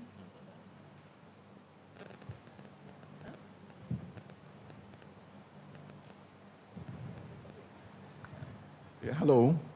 Yeah, I don't know that my thoughts are properly formulated, but I think one of the responses that I have with respect to AI is that we need, from not only from the Barbadian perspective, but from the Caribbean perspective, or perhaps even from the global South, is to take the responsibility for also providing the data. I think the perspective that we have taken, or generally tends to be taken, is that it's developed in the global North, and we seem to see ourselves as pretty much sitting ducks, if you understand my point. I think we have to take a great part of the responsibility of developing the, what data goes in, right? And also, as I think Nia said, is also what comes back to us. And I know I don't want to make this political, but recently I've been seeing not Facebook, YouTube channel that has some kind of the most interesting perspectives on what is happening in Barbadian politics, about all this evil and so that's being created. I saw it and I didn't read it and I blocked the channel. What I'm saying, that is part of our responsibility too, right? To make sure that we ourselves create the kind of environment, and I know that is a challenge because you don't want to cut off yourself from information either, right? But we have to use our intelligence in dealing with AI, both from the point of view of being able to present information as well as, and be responsible, take responsibility for what is out there. The Caribbean has a glorious history, and inglorious history as well, but also glorious, right? And we need to be able to put all that together culturally, all that dynamic information, all the historical information, a lot of it unknown, right, that we need to put out there to get AI to understand who we are. We have to take some responsibility. Now, I cannot say that I know the methodology. I cannot say I know how specifically, but I think we have to think of creative ways in which to get our image, or a balanced image rather than the skewed, sometimes touristy, sometimes I don't even know what those distorted images that they have of the Caribbean. So it's more commentary than a question, but that's my perspective. We appreciate all comments as well. Yes, you can respond. So thanks for that comment. I just wanted to say really quickly, and I know Nia gave some of the positive examples of what people are doing, but one of the initiatives that I really love is called Create Caribbean. It was established in 2014 in Dominica by Sheila Esprit, and they teach young people how to code. They have initiatives embedded in the Dominica State Community College, Dominica State College. One of the projects the young people worked on was precisely building a database, an annotated database of Caribbean writers and Caribbean literary works. So we didn't have a lot of time, but it's not to suggest that there aren't a lot of very brilliant initiatives happening across the Caribbean, a lot of creative output coming from this space, and a lot of creative interventions into the digital space, from the kinds of community building that Nia mentioned, to also this wonderful work that Sheila Esprit is doing with young people in Dominica and also in Jamaica, in teaching them how to create and use and manipulate these tools. And we need to learn more from each other about what is being done across the region, and to really also amplify that work. Okay, thank you. So I'm just going to move over to closing remarks because we have to vacate the people's stage. I promise you we know what time is. So I'll begin with you, Nia, and then we'll go across. No, I'm sure. I mean, my comments are just very brief. I think that this is important and crucial and critical that we're having this conversation at this juncture. I hope that everybody who is listening has consider that we need to not just think about, being passive acceptors of what AI puts out to us, but we need to be actively involved in the creation of the type of AI and the type of output that AI creates. And we also need to make sure that we have an intersectional gender lens through the entire process, from ideation to output. We need to think that through. And I would suggest and perhaps try to ask anybody if you would like to do, please. I think we need to create our own indigenous AI model in the Caribbean, because I don't see how else we are not going to be subject to the whims and the wills of the global north. Thank you. Well, for me personally, I see myself as a bit of a neo-Luddite. I take a dim view towards AI. I think one of the previous panelists, can't remember her name, you would have mentioned her. She had mentioned about the ecological, the environmental impact. Yes, Annika Minnison. She talked about the environmental impact of AI, and that's always my concern to it. And I take I understand what you're saying, and I absolutely agree with it too as well. It's me personally, I'd be like, I like to keep my stuff, so the more you can get access to aspects of my culture to replicate it, aspects of my language, in the same way that I take a kind of dark pride in the way that nobody can really imitate a Bajan accent, that I want us to keep people on the outside so that they don't come into carnival spaces and say stripper peacocks and that type of language. So but I do get, obviously, you don't want us as a region to be left behind when we talk about AI, when we talk about access to information, whether we talk about people getting access to opportunities, especially as you take it with a gender lens towards LGBTQ plus people. You don't want to increase that marginalization further because you keep your community behind the wall and they aren't able to access information. They aren't able to kind of see the world out there in that type of way. So I do understand, and as you say, I'm thankful that we are beginning to have these conversations, even if it is a push and pull, like not everybody's on the same page or not everybody agrees with the use of AI. I think it's very important to have them, to be able to have these spaces, to be able to say, hey, I like this, I don't like this, and come away with new ideas or come away with new thought processes or come away saying, yes, there's an environmental impact, but this can be mitigated in this way. Yes, we are marginalized, but we don't need to remain marginalized. There are ways that we could make sure that our voice is heard. Yes, we as the Caribbean and people from the global south, we don't have to let things happen to us.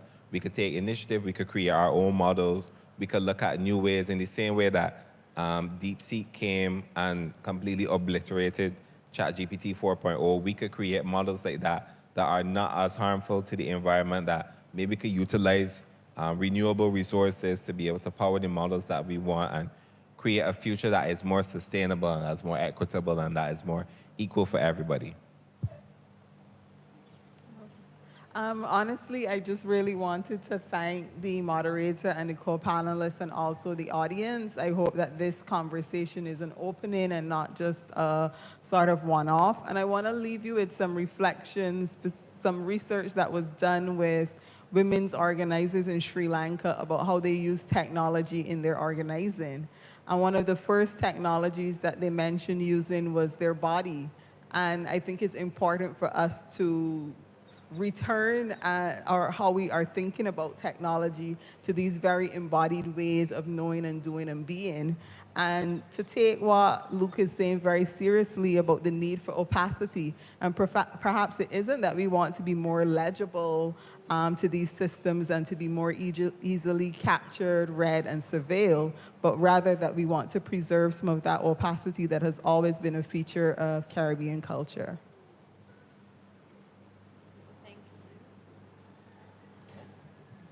Oh, yeah, thank you. Cut me off.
Good afternoon, everyone.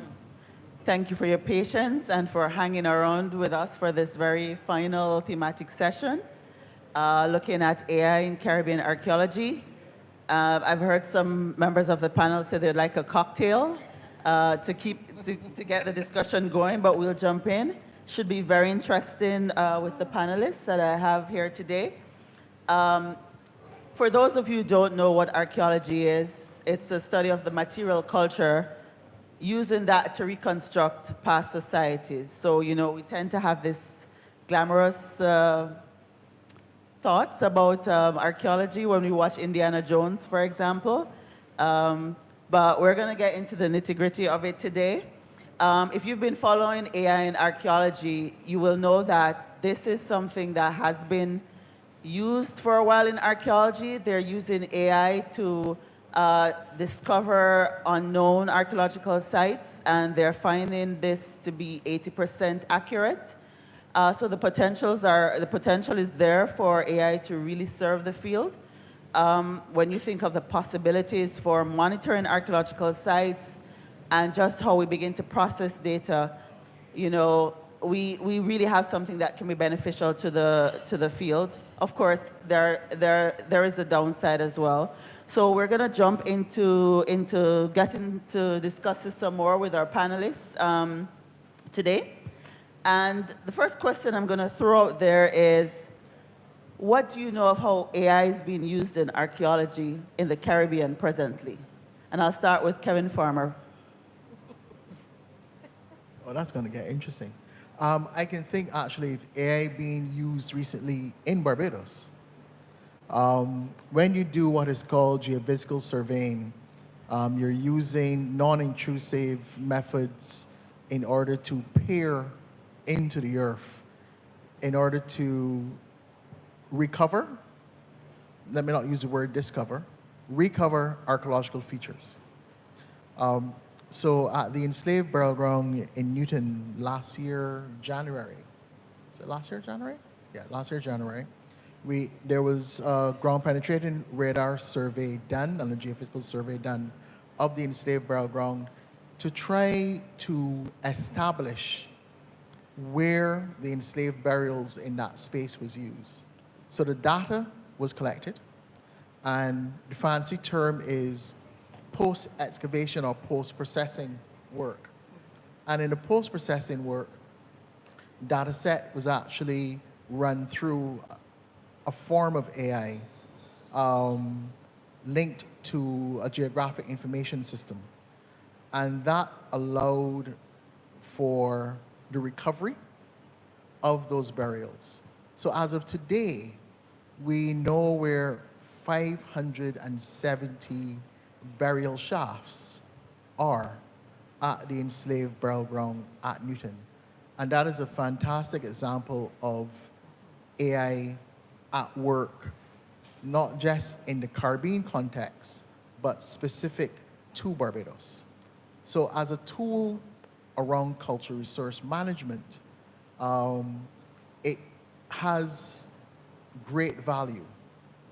It is for us to create the data sets and do the inventories, as was said as one of the earlier panels when they were talking about intangibles, but do the inventories as it relates to the tangibles that allow us, one, to find, but two, to also predict where things may be, especially given the rapid development ongoing on our island, both on the terrestrial side and on the marine side, because that's coming without a doubt.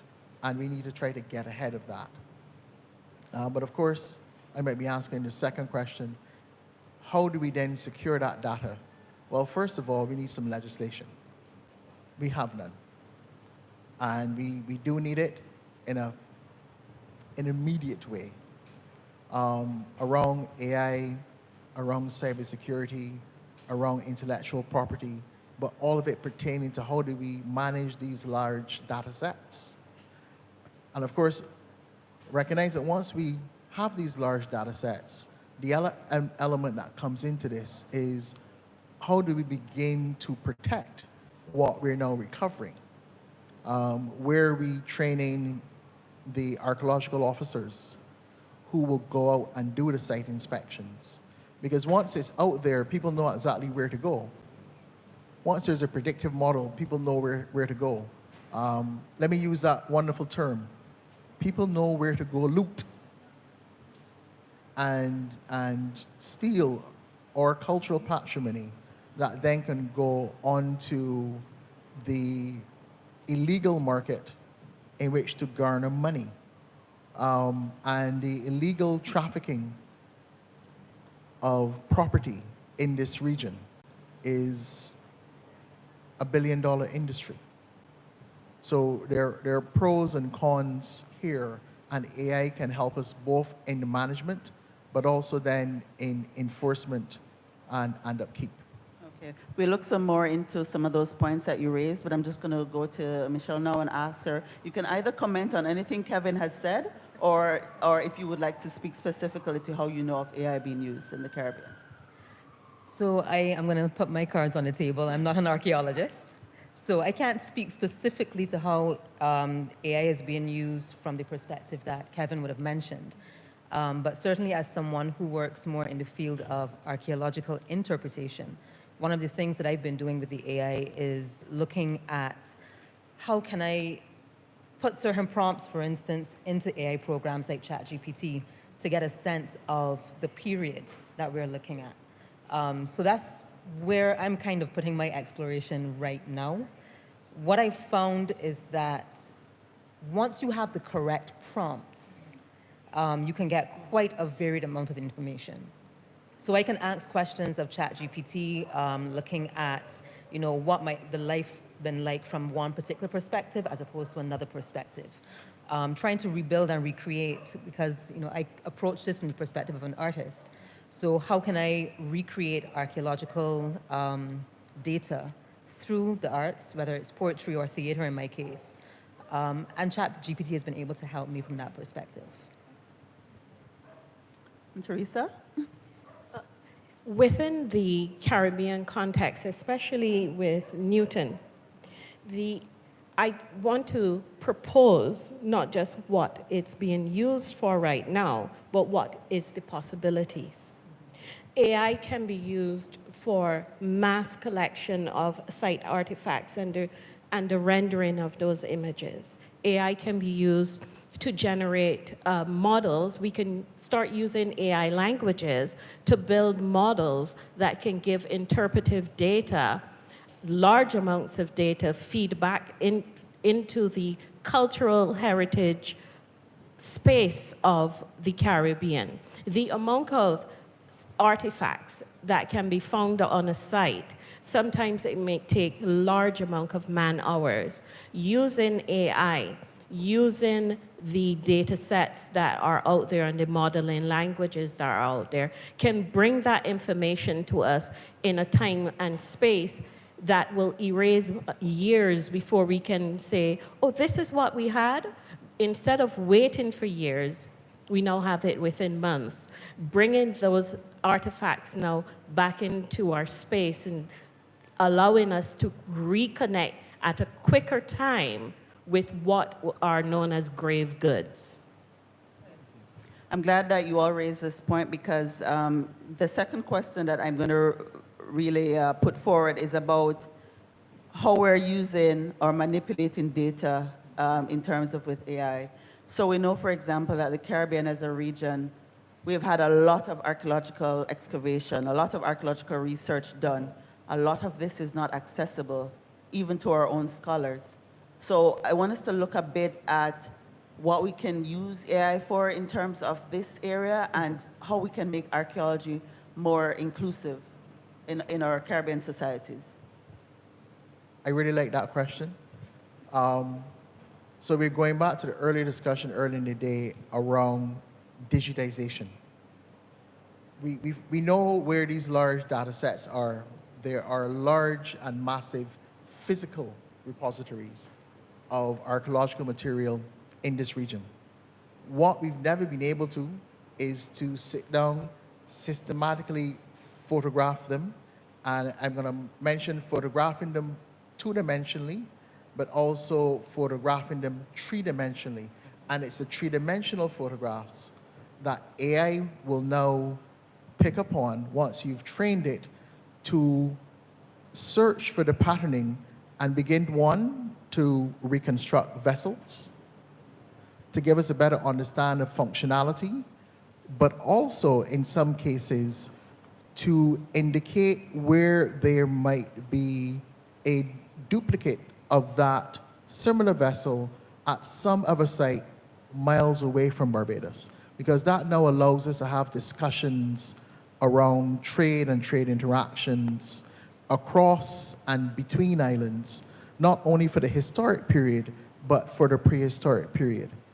But it does require that financing that allows you to image those collections, place it into a large data set, and then create the prompts that allows it to begin to do the comparative analysis that will bring all that information together that we can't do right now in order to get a better sense in a pan-Caribbean way of how prehistoric peoples might have lived and interacted between islands. That's one.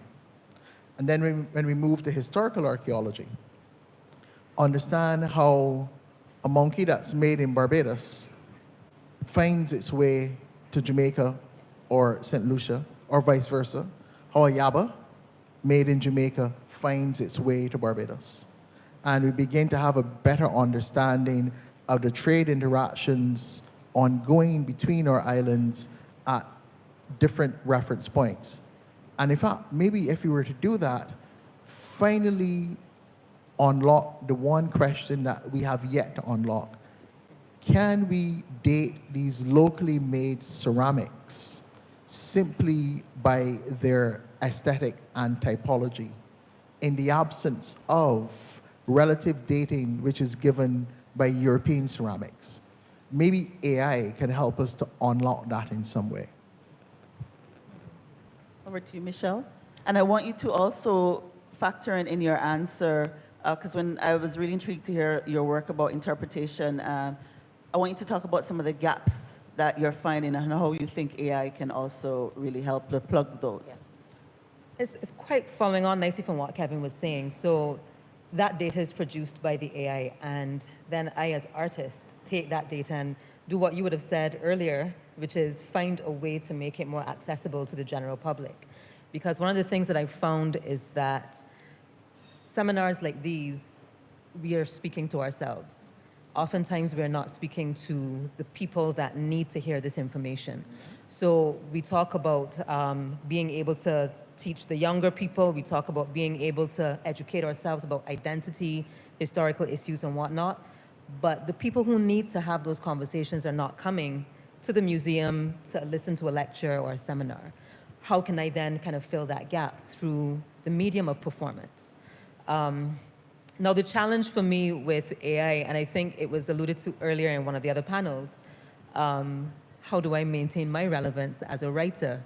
Because what is to stop anybody else from putting that prompt into an AI program and say, write the script? But there's a certain amount of humanistic value in having the person and not just the program interfacing with the data that is being produced by the AI, from what Kevin is saying, and then being able to not only produce a script, but produce a script that is able to speak to different segments of people. So the script that I write for, let's say, a children's play, will not be the same script that I might write for an academic production.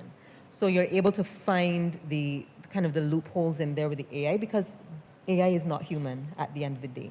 So for me, it is, I'm currently in the space where I am questioning my relevance and trying to work out how do I position myself in this space where we can't fight the fact that AI is here. It's not going anywhere. We're not going backwards.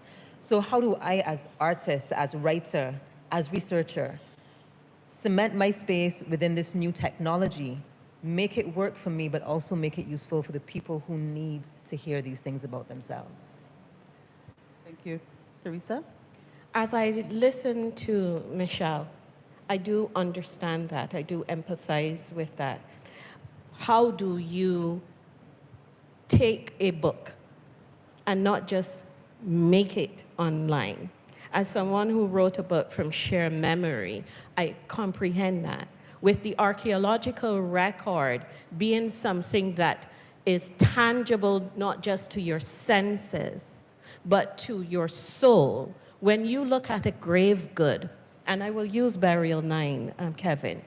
I have You need to explain Burial 9. Okay, Burial 9, there is an anthropologist who would have come to Barbados back in the 70s at Newton Burial Ground, and he would have found the burial shafts that Kevin would have alluded to.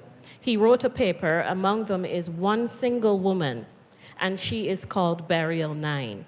And I have this empathy towards her, having known that I too am a 9. I was born in 1971. And for you who are numerologists here, you would understand. So I have this affinity towards her. With AI, telling her story cannot be left to AI. Exactly. Telling her story includes facial reconstruction. Of course, it would mean having to bring her up. But she is in a prone position right now. Prone meaning her face is in the dirt, so she's voiceless and faceless. And having been buried there since the 1700s, yet she still speaks. How can AI interpret how I feel about her? How can AI interpret how Kevin looks at her burial site, looks at her grave goods, and just analyzes her as clinically as AI would and says, okay, this is who she is? With facial recognition software, with all of the AI programmable languages that are out there, we in the Caribbean have the perfect opportunity to actually start writing our own languages. And with this, can I introduce? Okay, so I have a concept which I've introduced to my archaeological tutor, if the camera can catch it up. It's called chronocarology. This is a new academic field of archaeology where you are looking at the Caribbean's archaeology clinically through our eyes. You can come talk with me. My fintech advisor is here, so if you want to talk to me academically and financially, you can. Thank you very much. Chronocarology looks at AI through the temporal heritage. And temporal heritage is artifacts, sites, oral histories, cultural practices, and intangible knowledge. Intangible knowledge is you and I, how our lives are intersected. Let me give you an example. Michelle here is a family friend. She is a family friend of my adopted mother. She did not know that until today. Imagine her surprise when I says, you are the family friend of my adopted sister, and her eyes went. But that kind of intersectionality is what makes us uniquely Caribbean. It's like when my husband went to Grenada for work, saw a gentleman he knew, and the gentleman is the brother of someone he knew since childhood. How can you explain that to AI? You have to write the language, and this is the perfect opportunity for us to have STEM and AI have that marriage in the schools. And archaeology is the branch that can offer, or remove, I should say, for persons like yourself who are worried about jobs. We now have the opportunity to create a new kind of job in the Caribbean, where we take our culture and make our culture the cryptocurrency, the fintech. Art then becomes elitist, yes, and it's elitist to the Caribbean. Yeah, you said a lot there, Teresa, and I think Yes. a lot, well, the audience also agrees with you. We have an approach in archaeology, and just to build a little bit on what Teresa said, called landscape biography. And it's where we look at the layers of the landscape. Very important if you're trying to tell an archaeological story. And these layers that the landscape, that are embedded in this landscape are not just a tangible, it's intangible. You know, it's the memories of past, those who came before us. And for us as archaeologists in the region, this is going to be very important considering that our landscapes they have gone through so much. We know what slavery has done and monoculture with sugarcane has done to our landscape. And all these things are coming together. And I'm thinking in the same way we use GIS and create layers to geographic information system, sorry. It's the same way we use geographic information system to have layers when we're doing our own, for example, predictive modeling work in archaeology.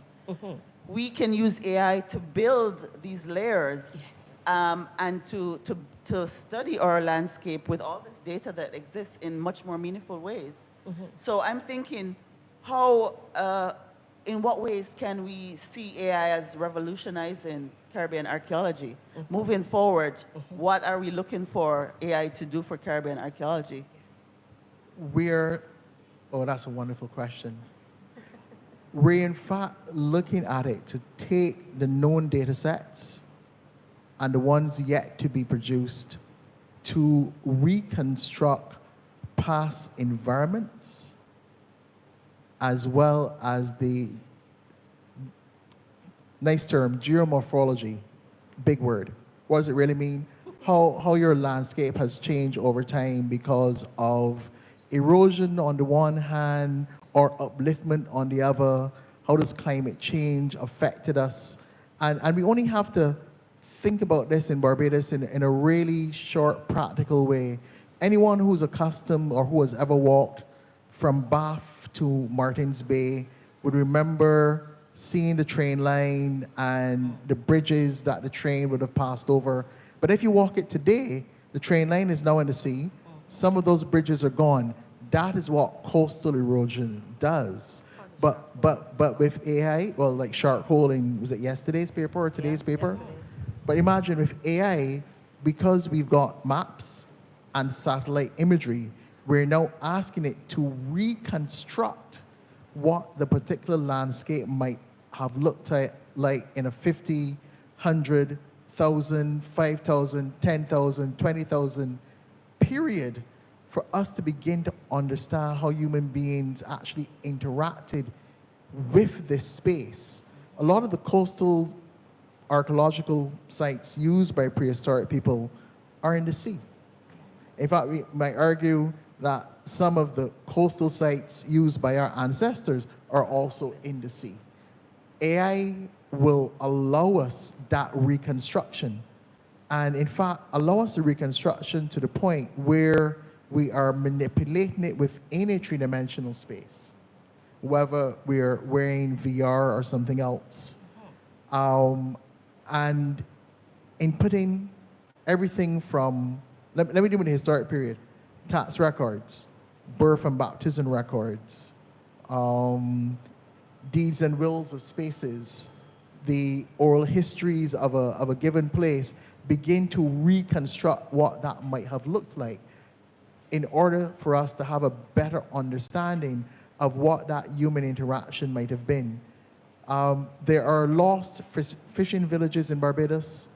There are lost villages in Barbados that don't exist anymore. And my favorite example of this is Silver Sands. Everybody, well, most people know Silver Sands, coastal community, southern Barbados, Christchurch. When, now managed by the NCC. When you drive into Silver Sands, you drive over a very small bridge and there's almost inlet of water that doesn't seem to go anywhere. But prior to Hurricane Jeanette in 1955, that was actually an inlet that went all the way out to sea. So the fisher folk in that area, their boats would come into that inlet. And that formed almost a natural harbor that was then shut off by Jeanette in 55. And they then had to relocate to Oistins and maybe a couple other areas, because we've never captured the oral history to understand what happened. But with AI, allows us to reconstruct what that past landscape and geography might have looked like, so we have a better understanding of how and where people lived at particular points in time. And with that, the important thing comes back to how do we safeguard that data set material? And it comes down to the fact that we still have no AI legislation or wide AI policy in this region, whether at the local level or at the regional level at CARICOM. And it's something that we quickly need to begin to look at, because that which is here and is taking our information, we need to be extremely concerned about it. But it has the ability to help us. But we need to set in place the parameters to do so. And for me, I'm really taking this conversation from a purely technical aspect about what archaeology can actually help us to do on the ground. And of course, there are other data sets in here that we have not even explored. And that is something as simple as, if we have a large enough DNA data set of enslaved and freed burials, how can we then use that ethically and responsibly to connect people back to spaces where their ancestors came from, or connect them across time and space because of the great migrations that have occurred in the pre- and post-emancipation phase and pre-contact phase in this region. So it has the ability to unlock that. But if we don't have the ethical guidelines and guardrails in place, if we don't have the legislation in place, then the technology then becomes a continuation of the exploitative colonial settler capitalism which created us. So we just need to be cognizant of that. Does anybody else want to answer? Just to add a little tiny piece to that, Kevin. So we have the AI, it's generating these 3D models. Those 3D models are then 3D printed, which we can then use as props in our theater. There you go. Yeah, just adding that. And as you talked about ethical considerations, even when I used AI to develop chronocarology. And as I was going through the modeling language on OXCAL, my fintech advisor pointed out, this can go into a game. You can make this into the gaming area where persons can track those intersectionalities, where persons can interact with those artifacts. How do you take those artifacts and make it a game? How do you take what you are proposing in archaeology? Because remember, archaeology is the study of time. What you're looking at existed in past times. And right now, we are the architects of time for tomorrow. Everyone here is a living ancestor. And so you're not building anything for yourself. You're building for tomorrow. If we can see what archaeology can do for us, we would have this in our schools, teaching from primary level how to write AI model languages, natural language speaking, ways to program. So our STEM program can become one of the greatest archaeological projects of all. We can use archaeology of the architects, because we are not just a people of African ancestry. The Irish, the Scots were here as well. We have the indigenous people, and we also have Chinese, and we have Indian. That is such a beautiful cosmopolitan architectural landscape. To do something like this and make it our own. So ethical considerations, when I was designing it, I also designed the AI Council of Caribbean Heritage, which is an AI-driven heritage standard commission. Yes, you can talk to me about that afterwards as well. Okay, thanks, Thank Teresa. you. You're welcome. You've all mentioned ethics Yes. a lot today, and we've been hearing it throughout today. We're talking about lots of data, large data sets, big data. What are some of the ethical implications for us moving forward in archaeology?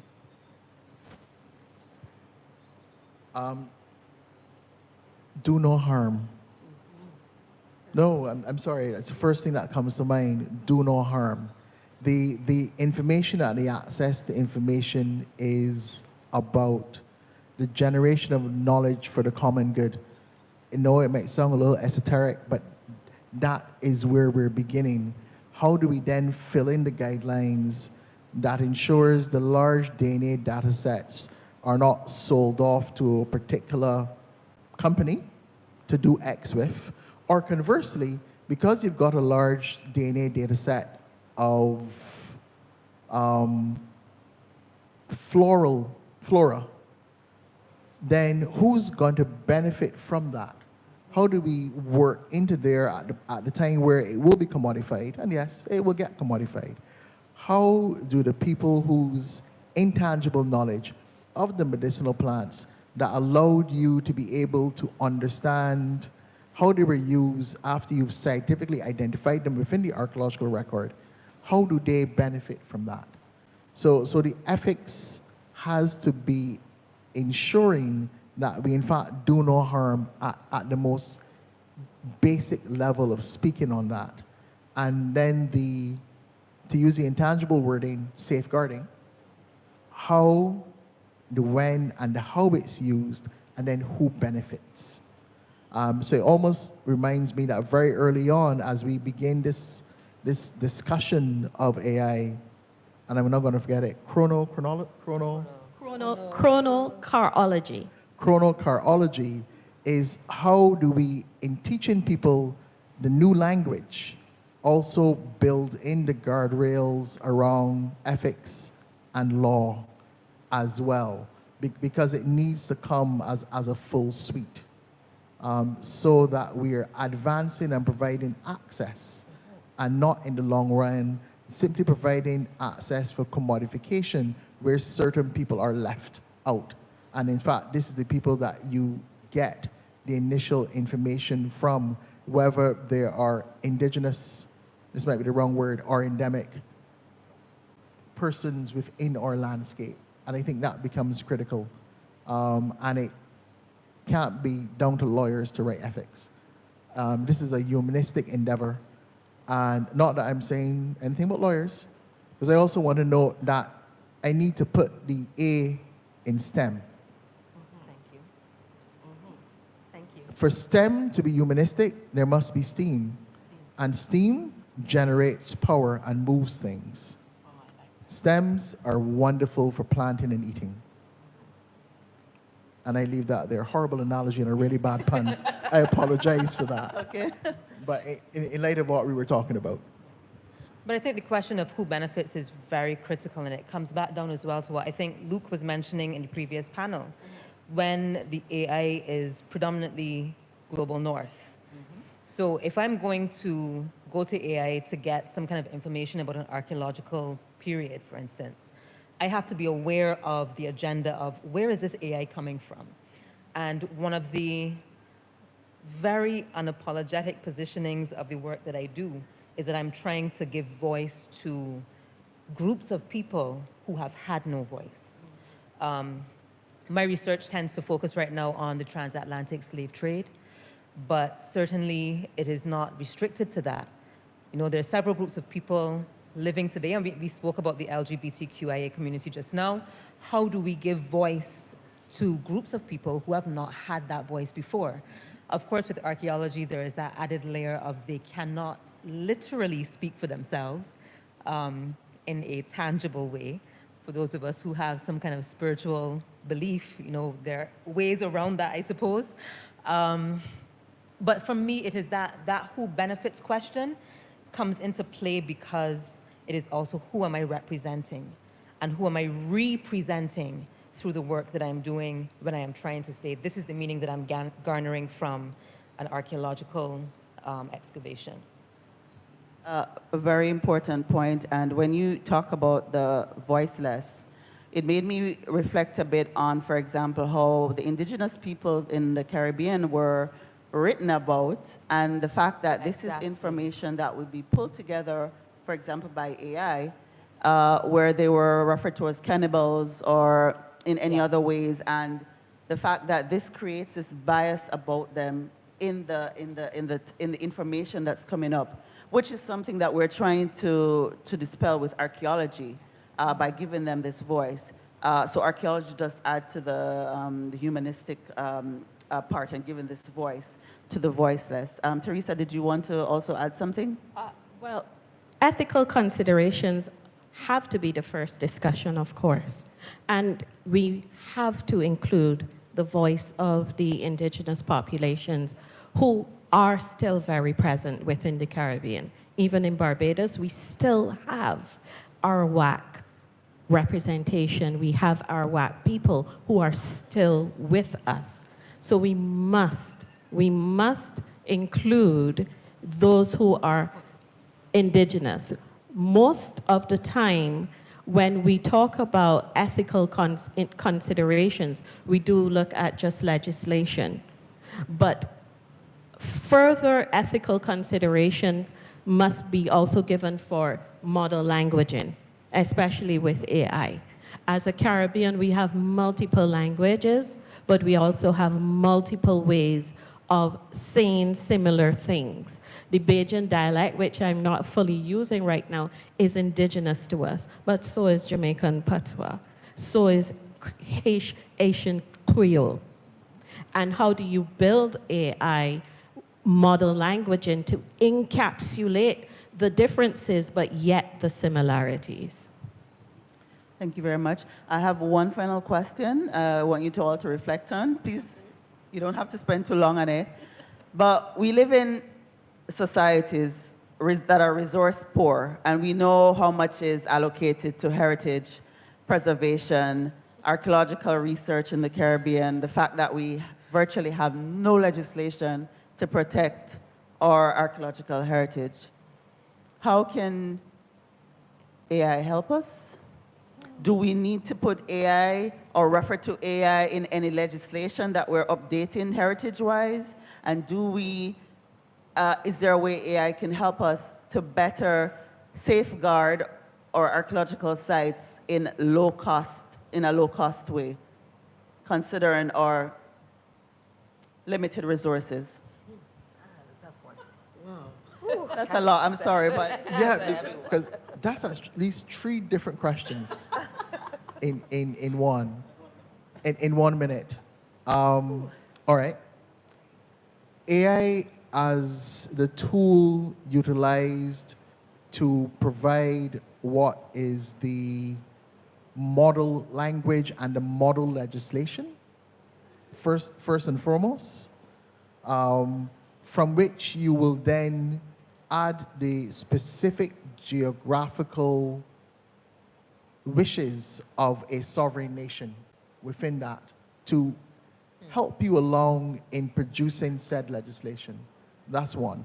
2, the ability to AI, given access of the various large data sets, whether it's held by your planning department, your coastal zone department, your transport roads and highways department, and your lands and surveys department responsible for cartography, those data sets then allow you the predictive modeling around which the cultural resource management can be implemented, from which the legislation can help you to protect. Because it means that when a developer puts in an application to the planning department, the officers, because it goes out to various ministries, will utilize AI because it has access to this large data set to come up with what is the predictive modeling in X and Y space, reviewed by the human person to add in the other knowledge, which AI does not have, that best outlines how development can go, which then informs the archaeologist or the cultural source manager on the ground how that can be done in ensuring that during development, excavation takes place, material culture is protected, recorded, protected, deposited or reposited, and then interpretation later on. Or flags that, well, that particular landscape is in fact so important to the telling of the story of your given country, your development need to go somewhere else, as happens elsewhere. But it allows you the opportunity to have a more holistic answer to what might be seen as a kind of a fragmented development planning process that has to wait on 10 or 15 or 20 different departments to send in their recommendations. Who's going to sit down and read the 20 reports and be able to distill the specific language that each subdiscipline utilizes in order to come up with a holistic framework towards good development? I think AI has the ability to help us there, on top of predictive and everything else. I think that answered your 3 questions. I feel like just saying what he said. Okay. Teresa, do you have anything to close with? I'm going to close off with this. I see myself as a piece of the puzzle. When you lay a puzzle piece on the board, in order for it to work, it has to find a mirror image. In order for us to take AI and not see it as just a mystery, we have to see how AI can mirror us and then give back to us. Perhaps at this point in time of our lives, AI becomes a tool that we live while we rest, a tool that we use while we create, enjoy art, enjoy moments like this, and start having philosophical discussions. I wish I had all the answers, but I'm just a puzzle piece. And as I lay my piece on the board with chronocarology, it's entirely up to everybody else to bring the A into STEM, to bring the marginalized communities a voice, to bring archaeology not just as a subject, but as a way of living for us into tomorrow. Okay. If I can add one thing to Therese, what you said. Yes. Your model language, because we are where we are, your model language is Kamau's nation language. Yes. Regardless of what the native European/syncretic language is. But it really is that nation language that you're modeling. Well, I think the Honorable Prime Minister, in the article of Barbados Today, as she commemorated 14th of May, 1625, she used the word scaffolding. And interestingly, when I was building my AI model, I ran back to it and I asked, how can AI create a scaffolding? And it gave me an answer. So in order for us, and scaffolding is the perfect word, because in order for you to reinforce and build a site, you have to build that scaffolding. Yes, please. So let us consider that as we go forward. Excellent way to finish with this discussion. But we'll just ask the members of the public, our audience, and also online, if there are any questions or comments. Okay, there's the gentleman at the back first, and then we'll come to you. Thank you. 2 things that I'll try to say quickly. You mentioned just now, how do we preserve our culture, right? I think one of the ways that we look at preserving our culture is, one, to look at the actual timeline that exists for what is now called AI. AI has been studied since the 1940s, and really and truly we are 85 or so years deep into what is machine thinking, right? So I say that to to just make a comparison to something else, if you look at California, they would have had a non-smoking in public ban or whatever in 1995.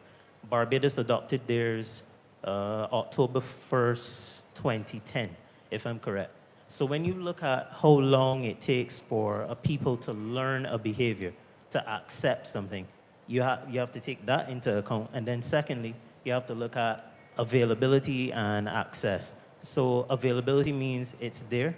Access means we decide who's given that access. If you look at Japan, you have clear Coca-Cola. You can't access that in Barbados, but it's available worldwide if you decide to go to Japan. So there are parts of our culture that we need to segment, and where compliance and preservation is concerned, we have to be able to scope and profile the people who have literally the best interest in adding to our culture. Thank you, very important point. Next. Go ahead, please. Hi, thank you for a very fascinating talk. I'm wondering if you anticipate that AI, possibly in the form of augmented reality, will impact on conversations about the repatriation of cultural artifacts. And if so, will it be in our favor or not? I'll just give that one to you, Kevin. A very, very good question. Lovely question. This is his passion.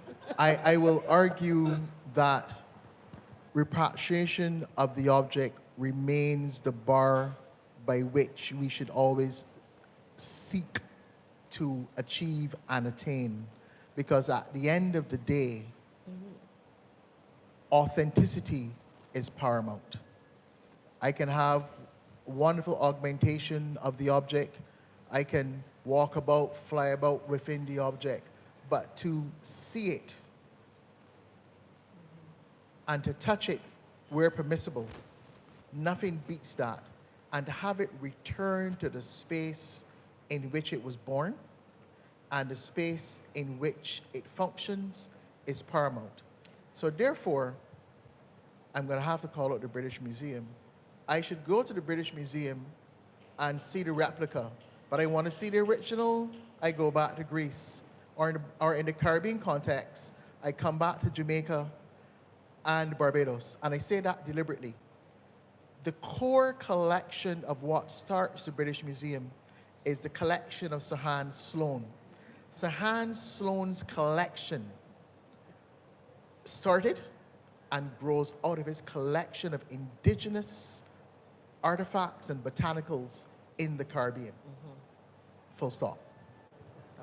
That we can't get. But AI allows them to do the three-dimensional replication. And you send me back the original for which it was born in, and for which it knows what the climate is, and for which it belongs. Yes. That's my saying on that. I think I've said enough. Yes. Thank you, Kevin. Are there any other questions? I think this will be we'll have one question after this one, and then we will wrap up this session. Thank you very much. I had promised somebody that I wasn't going to say anything, but that last comment, I'm sorry. The intellectual property and geomarking. So in the international political economy and that conversation about ownership, any thoughts about how we're going to use AI to help achieve those goals? Because this is going to be a serious global conversation, because a lot of Caribbean artifacts are scattered all over the world, not just in the metropole. Oh, no, they are. What AI can allow us to do, and of course, it can't work without data sets. So it won't know where something is until someone actually digitizes it and puts it up there. But once that is done, you then have the ability to locate items that you never knew existed, on the one hand, or provide museums and or private collectors an understanding of what lies in their repositories, because sometimes they have no idea. I just went through a very interesting exercise where I looked at some collections in North America that were classified under, oh, these are Native American material culture. And you looked at them and said, nope, they're not. They're very much in the Caribbean. It's wonderful that you have them. How can we get them back? But that only happens through the communication of information. And this is where AI becomes important to us. And it creates a really important conversation around repatriation. Creates really good conversations about returning items to places of origin, regardless of the manner in which they were acquired, to ensure that they end up wherever. And the same thing happens to us. In our collection, we've got Egyptian artifacts. In our collection, we have artifacts from the continent of Africa that were collected by Barbadian colonial officials anywhere between 1910 and 1950. They don't belong to us. Let's have that conversation. And in fact, true, I want to say, interesting quirk of not wanting particular material, the establishment of a museum in Jos in Nigeria happens because the museum, sometime in maybe the 50s, 40s or 50s, 40s, rejected the gifting of a large African collection from Sir Gilbert Carter, who was then governor of Barbados, who previous to that was governor of Nigeria. The society at the time didn't want it, and it got repatriated back to Jos in Nigeria and forms the central core of their collection at that museum at Jos. And I remember years ago, I will now date myself, years ago, meeting one of the museum directors from Jos who knew that story on a visit to Barbados. So I'm saying all of that. Once we begin to share information and begin to take the correct ethical decisions, we are in fact helping to spread knowledge and not hold it to ourselves. And I think AI will allow us to do so once we have access to those data sets and the ability to digitize and then allow AI to make those comparative analyses and join up what for us might seem not necessarily part of our history, but is in fact so, because we simply don't have the time or the brain power to do it. But AI and machine learning allows us the ability to carry out that analysis. And I think we'll then be really surprised by how global we are within a small set of islands on the other side of the Atlantic. Marsha, we had one question there. No longer? Yeah. Okay. Just a quick comment around that same subject. As you were speaking and talking about IP, it came to me, and Kevin talking about repatriation, it leaves a really big opportunity that once those artifacts are repatriated, that then museums like ours and others have the opportunity to license the AR and VR versions of these artifacts to museums globally. So the Museum of London can now have a Caribbean exhibit, but they're licensing and paying, as they should have always done, for the artifact that belongs to us. And so I think it gives a really good opportunity for us in the region, beyond just the repatriated artifact, but then to start earning and seeing the value of these items. Okay. 100%. Agreed.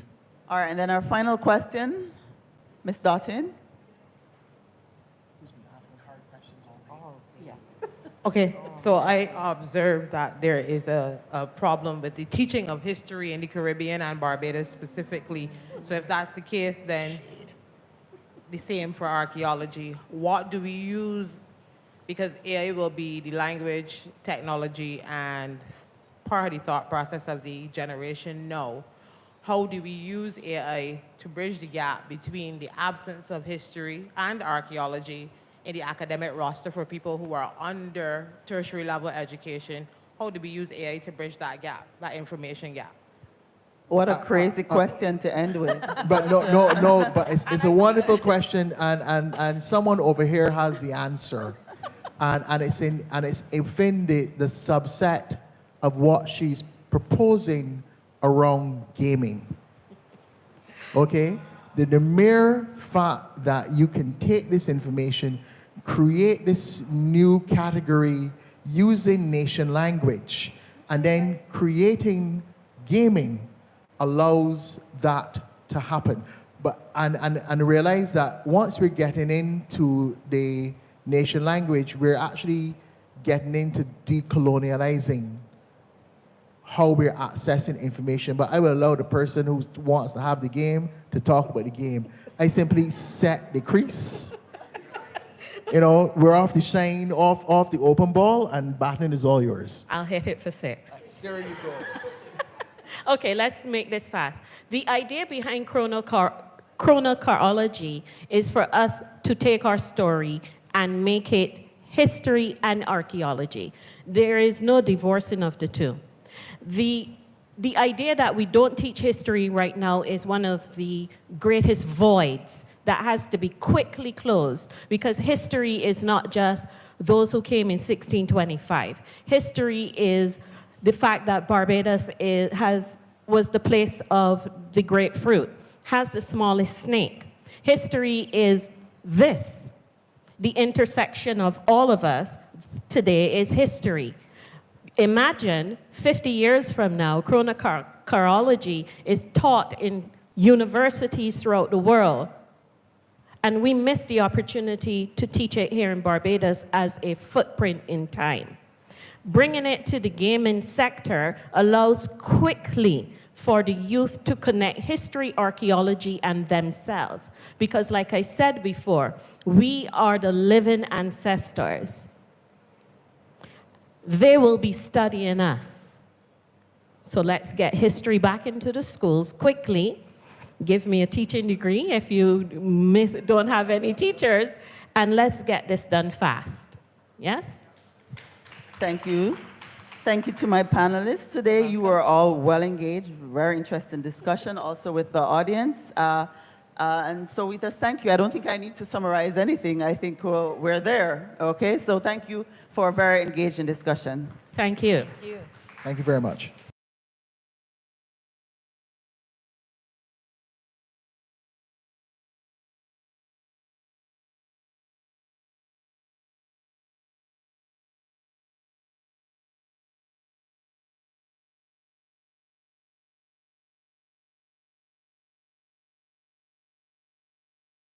To our moderator and panelists of our last thematic panel for the evening. So as we come to the conclusion of our event, I'd like to invite Mrs. Jordana Straker, who is the Head of Solutions Mapping at UNDP Accelerator Lab for Barbados and the Eastern Caribbean, to give some closing remarks.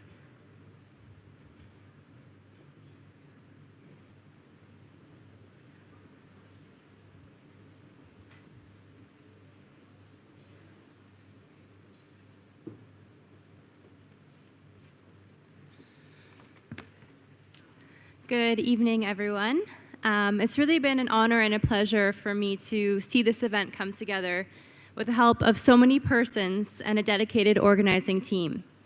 Through that teamwork, enlightening panels have come together today from the perspectives of government, civil society, the private sector, academia, intergovernmental agencies, and more, representing multidisciplinary views for consideration and thought on the important subject matter of AI in the arts and heritage sectors. As Natalie mentioned, I'm a part of the UNDP Accelerator Lab for Barbados and the Eastern Caribbean, which focuses on accelerating development in order to speed up our attainment of the Sustainable Development Goals. A big part of this mission is in exploring signals and themes that are just starting to emerge at our edges.